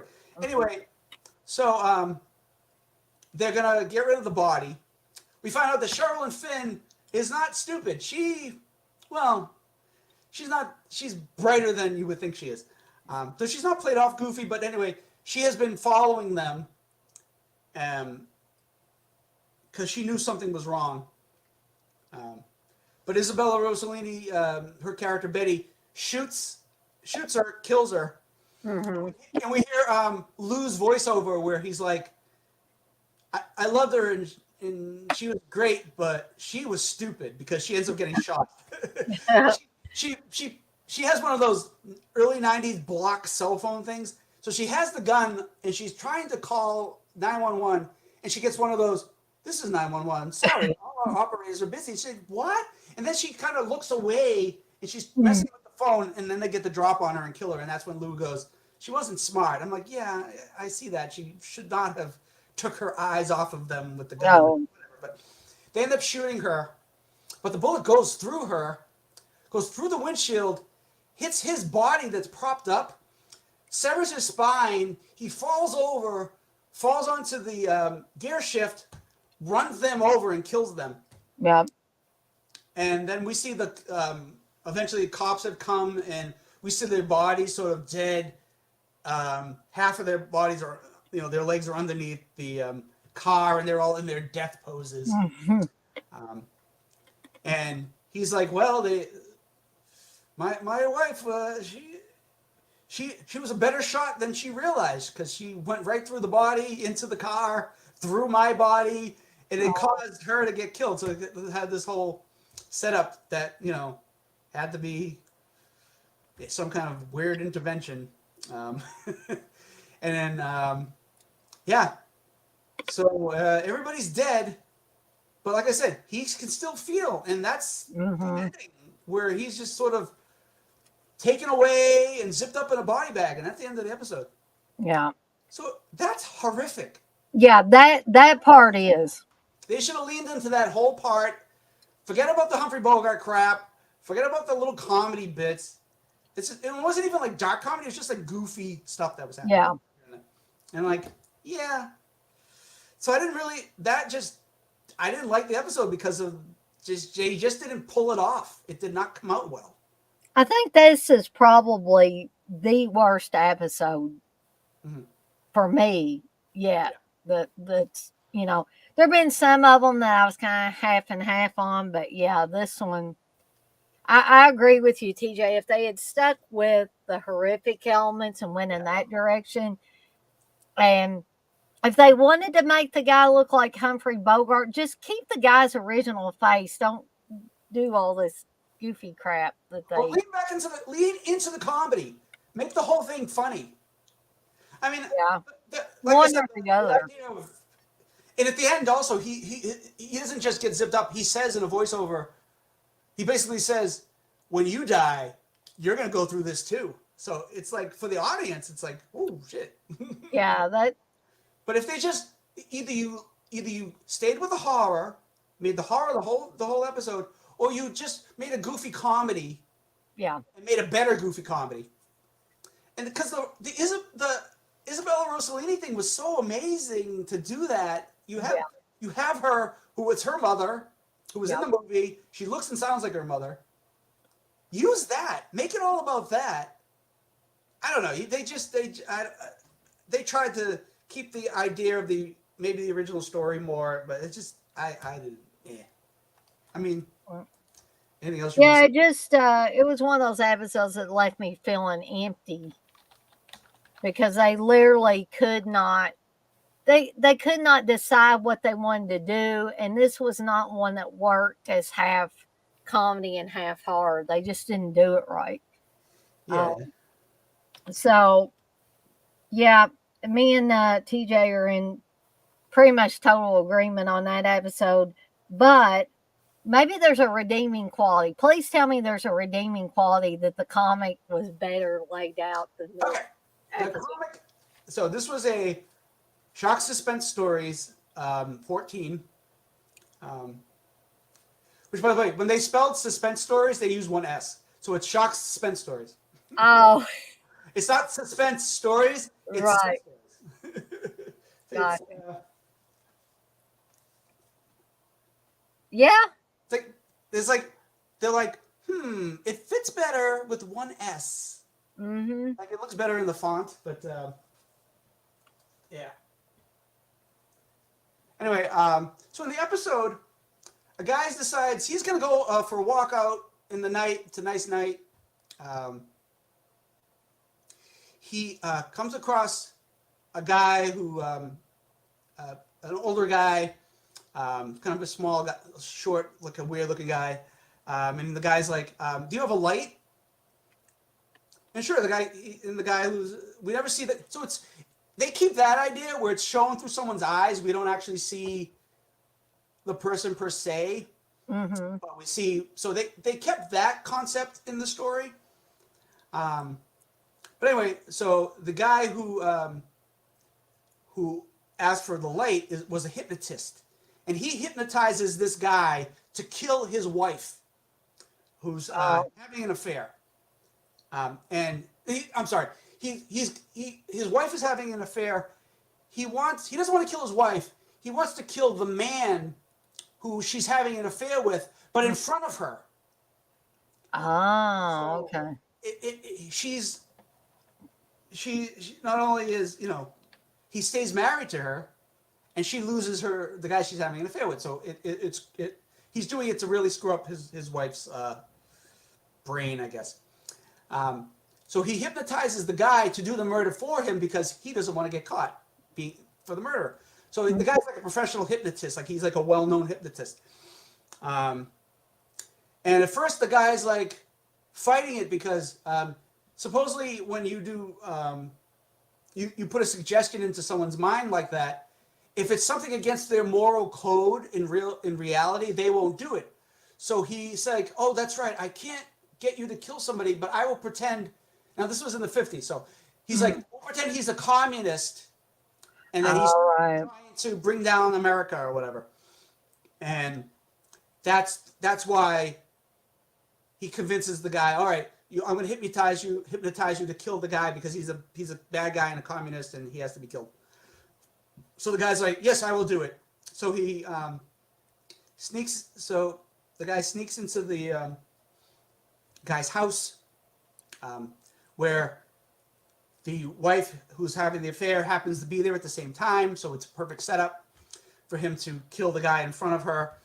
He traps the guy downstairs. The woman comes down, witnesses what happens. She faints, falls down the stairs. Everything's perfect. He goes home. He doesn't remember anything. And then we see in the paper that wife of well-known hypnotist, witnesses a murder, and blah, blah, blah. And the guy doesn't think anything of it. And then he's like, he decides to take a walk because he doesn't remember taking the walk earlier because the guy erased his memory. So now he decides to go for a walk. He's like, oh, I haven't taken that walk, but I'm going to take it the next day or whatever. So he takes it the next day, and then he comes across the hypnotist guy, and he goes, hi, you don't remember me, do you? Well, I caused you to commit a murder, and now you're going to be blamed for it. Ha, ha, ha, and that ends. Well, maybe a slightly better, but maybe this just wasn't good material. Maybe that was part of the problem. This thing doesn't work in like 1994 that it would back in 1950. I think that was more of a. I think if it was like you got somebody to kill somebody, you'd have to think of another reason why he was convinced to murder him. So you take out the hypnotist part, I think it would work better with the overall. And I like it from the viewpoint of the guy and not just right, just having a guy do the thing. You like see what he's doing. I think that's good. That's an interesting thing. So now with found footage and it being sort of used a little bit too much, like every other movie, because I don't have any money. I'm gonna make a found footage movie. That's not a good reason for it. But yeah. And before there were found footage movies, people came up with other bad excuses for making movies. Yeah. As well. Anyway, the episode was like yeah, I don't.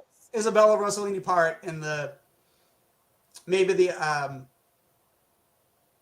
concept of, like I said, being dead and feeling and knowing everything that's happening, and it's like you're gonna have to do that until I guess your brain's rotted away enough that it doesn't work anymore. I don't know how that. Yeah, and Is it your soul? It's like whatever. Just the thought, like nowadays I wouldn't have a fear of being buried alive. Of course, I want to be cremated anyway, but that's beside the point. Cremated alive.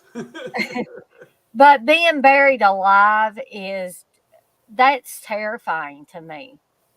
The thought, either drowning or being buried alive, having somebody put a pillow over my face until I died. I hope that I never end up dying like of suffocation or something like that. I just, I want it to be quick. If somebody's going to kill me, I want them to shoot me, just shoot me in the head and kill me, or stab me in the heart, do something, make it quick. Don't make me suffer, Well, like in Return of the Living Dead, when Frank decides he's gonna put himself in the kiln. No, it's not a kiln. The oven or whatever you want, The oven. It's like now. Remember, the zombies could feel everything, and they're aware until his brain is totally disintegrated. He's gonna feel every bit of that burning for a long time. Yeah. They don't actually, like, you hear him scream and stuff like that, but you don't have to, they don't linger on that. It, It it depends on was. what version you watch too, because I think the original Oh version the yeah, music drowns out the scream a little bit. But yeah, then I think when first they released it on DVD, they fudged with the sound a little bit and they turned it down so you couldn't hear the music. yeah. That's Which right. I think, yeah, that works. But But yeah, well, me and TJ have reached the end of, we've done the sixth season. We got one more season to do, and let's I look don't to the think. bad ones. Well, I honestly, a little teaser for you guys and gals that are still in here at 11:16. Um, Yeah, we started a I little late. I started I started watching a little bit of the first episode of season 7, and like it's doing this weird thing where the crypt keepers in England. Oh, okay. And so this was kind. I totally don't remember that. When Tales from the Crypt was in its first run, I don't remember that at all. Were they filming in England? I don't know if they were just like showing like stock footage of those double decker buses and stuff like that, or if they actually filmed anything there. But By the way, this is a little bit of a spoiler. The last episode of the last season is a cartoon, so all right, be so prepared. I didn't remember that. It's one it's not an EC Mm. original. It's about the three pigs basically. Oh, wait, I think I do. Yeah, I think I do remember it now, I remember TJ. liking it, but then again, that was a while ago. I don't think I've ever seen it since the first time it was ever on. I don't think I ever Right. saw it again. But when I was reading the synopsis, I was like, "Oh, I remember this. It's a cartoon." It's like, yeah, and there'll be nothing to talk about unless you want me to tell you the three pig story. But that's We'll probably run through that one pretty quickly then. probably it'll be the Uh, last one if you want to get it done. I think Sewer Batman Nerd said that the guy that you were talking about that was Z Boy, Yeah. uh, he said he was also in Doctor Giggles. Oh, okay. I was wondering who that. Okay. But it's too bad Uncle Bill isn't in here. He loves Dr. Giggles. So much so that he's got a big Dr. Giggles poster on the wall behind him when he does streams. I'm not saying I don't like Dr. Giggles, but I don't think I like it as much as Uncle Bill does. I think Uncle Bill really likes that movie. Oh, by the way, I think a while back you mentioned that we were talking about season 7. You said it wasn't 4K remastered on YouTube. It is. Somebody. Well, I found it. That same guy that did Yeah. all the others, I just had to go digging for it. Oh, okay. Yeah. If you go to what is it in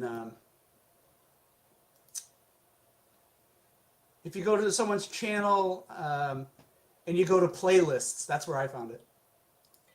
Well, I've got this guy. I subscribe to this guy. What is he called? CryptTube Incorporated. Yes. That's the YouTube channel that's got all the 4K episodes. And did you take a look at how they look? They look really really good. They look better than these DVDs. I'll tell you Yeah. that. Somebody in one of the comments had mentioned that. I'm like, yeah, I don't know what he did to remaster them, but Yeah, that's what I keep telling Steve that, and Steve said, "Oh, they got software to do that, Dana." And I said, "Well, yeah, somebody tell me what this software is. I want to do this stuff and make something that looks like crap on DVD look that good." Because oh, by the way, the last episode, one more thing that I annoyed me, they kept using Humphrey Bogart's. Here's looking at you, kid, and they kept using those yeah, phrases. and what was that at the beginning? Where Sherilyn Fenn was doing. I forgot to talk about this earlier, but they were wanting to do some advertising for something, and she kept just showing, "Here's looking at you, kid," and it had like a sheep and Here's stuff. with the sheep, and then And I was like, "Why are they here's doing this looking for?" at you with a rabbit. Yeah, I was like, Yeah, I like, didn't get is that. this a comedy setup? But then the comedy was thrown in there. It wasn't even like, Yeah, I'm like, Zemeckis, what the hell happened to you? yeah, I don't know. He must have. He must have been having an off day or something when he Or did he's like, that. I'm rich, I don't give a shit. Anyway, yeah. But He was looking at but you, kid. Okay, whatever. yeah, so if you want to see these in 4K and they look pretty damn good, you can do a search and just put Tales from the Crypt in 4K, and this guy's channel will probably come up. But And hurry before the algorithm catches you. yeah, exactly. So I guess. I'm surprised it hadn't caught up with this person before now. But Anyway, I put up a clip on my YouTube, um, like a couple of snippets from Troll because Troll premiered 1986 on this day.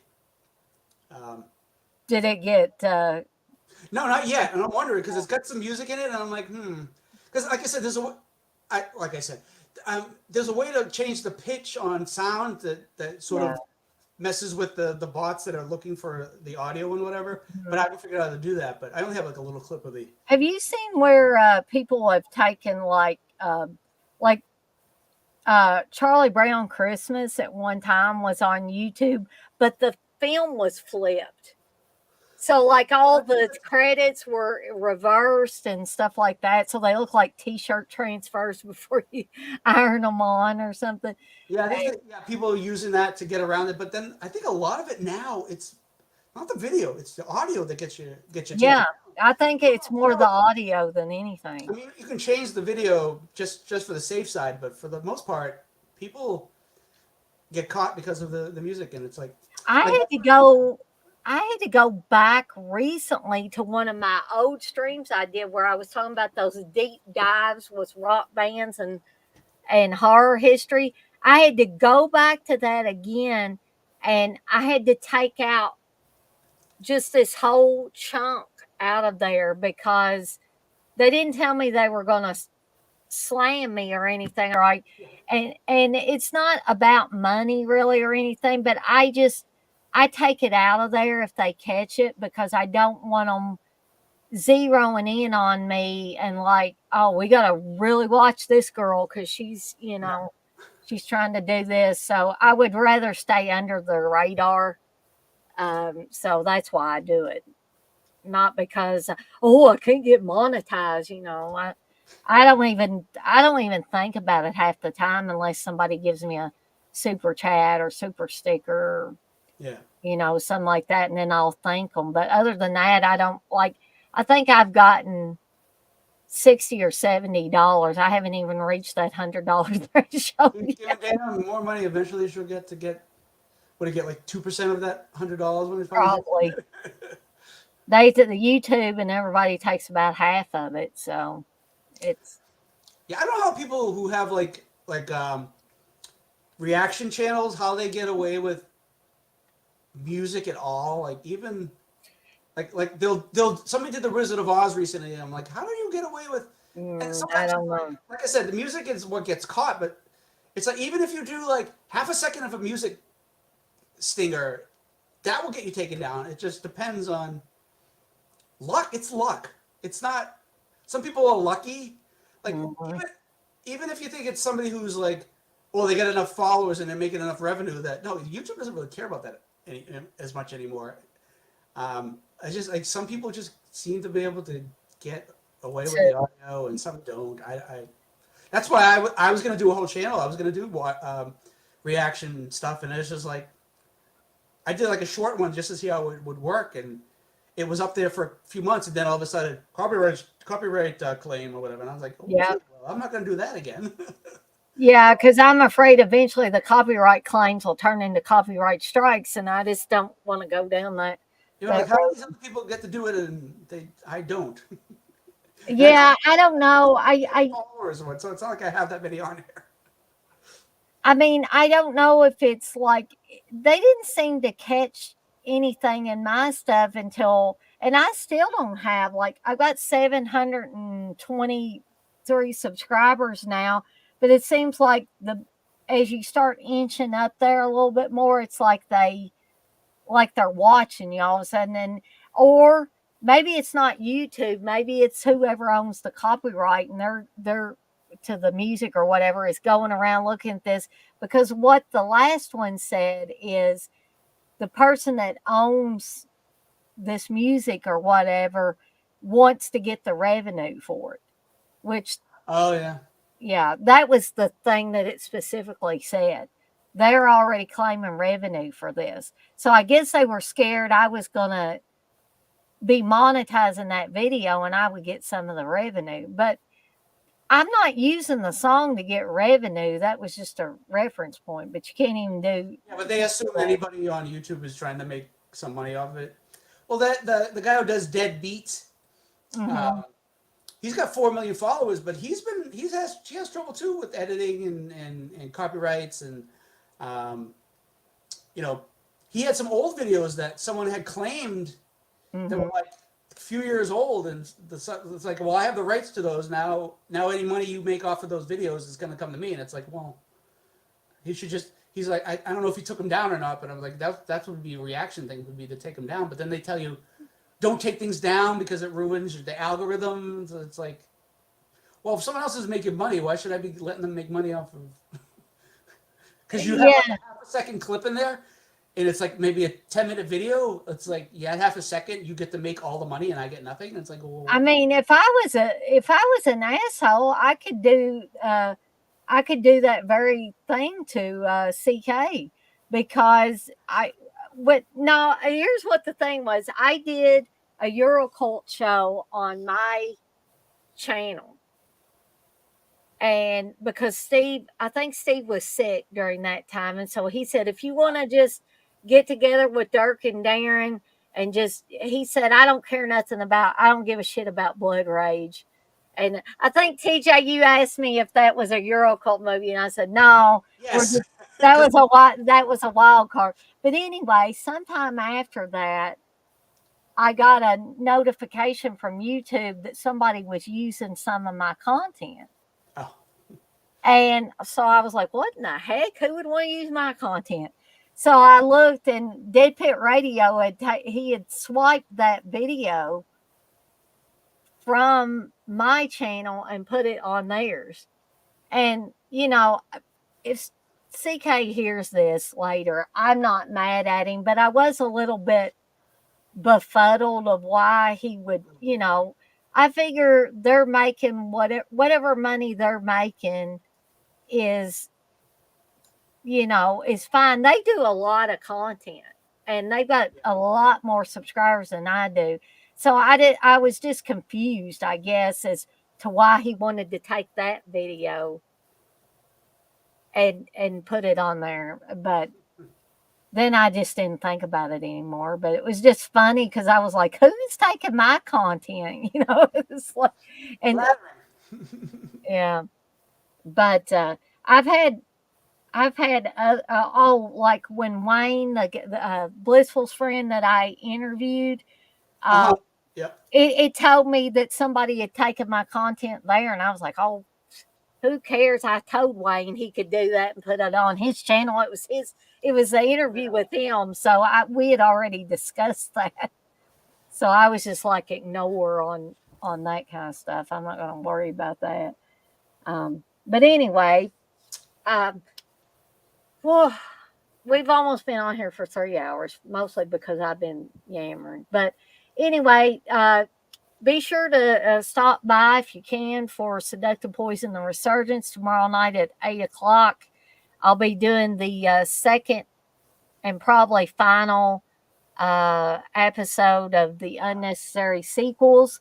If anybody wants to join me on here for that, TJ, you included, just let me know. When's your next Eurocult? Next Eurocult won't be this weekend, but it'll be the following Sunday. What movie you watching? Don't Look Now. It was my Oh, pick. that's right. I've never seen that. I want to watch that. Yeah, I think you'll like it, TJ. I mean, I know the twist, sadly, because that would have been nice to see, but Gotcha. Did somebody give it away to you, or? I know what the ending is. Someone had made a comment on a video saying how could he be scared of that? Oh, I bet you were like, damn it. Well, seen for years. I knew what the ending was. I knew Oh, the whole red. I don't want to spoil it for anybody who's listening right now, but the red coat and the reveal at the end. It's like, okay. but I do think it's still a really good movie. Yeah.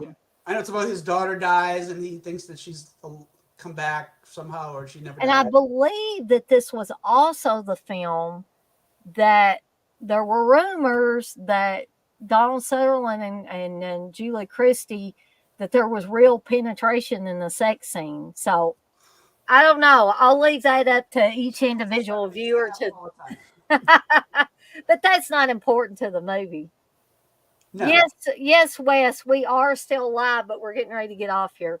So midday with Dana and Jay on Friday. And Jay told me, he messaged me while me and TJ were doing this stream, that he's watched Terror on Tour. So you can hear Jay's thoughts on Terror on Tour if you tune in for midday with Dana and Jay on Friday.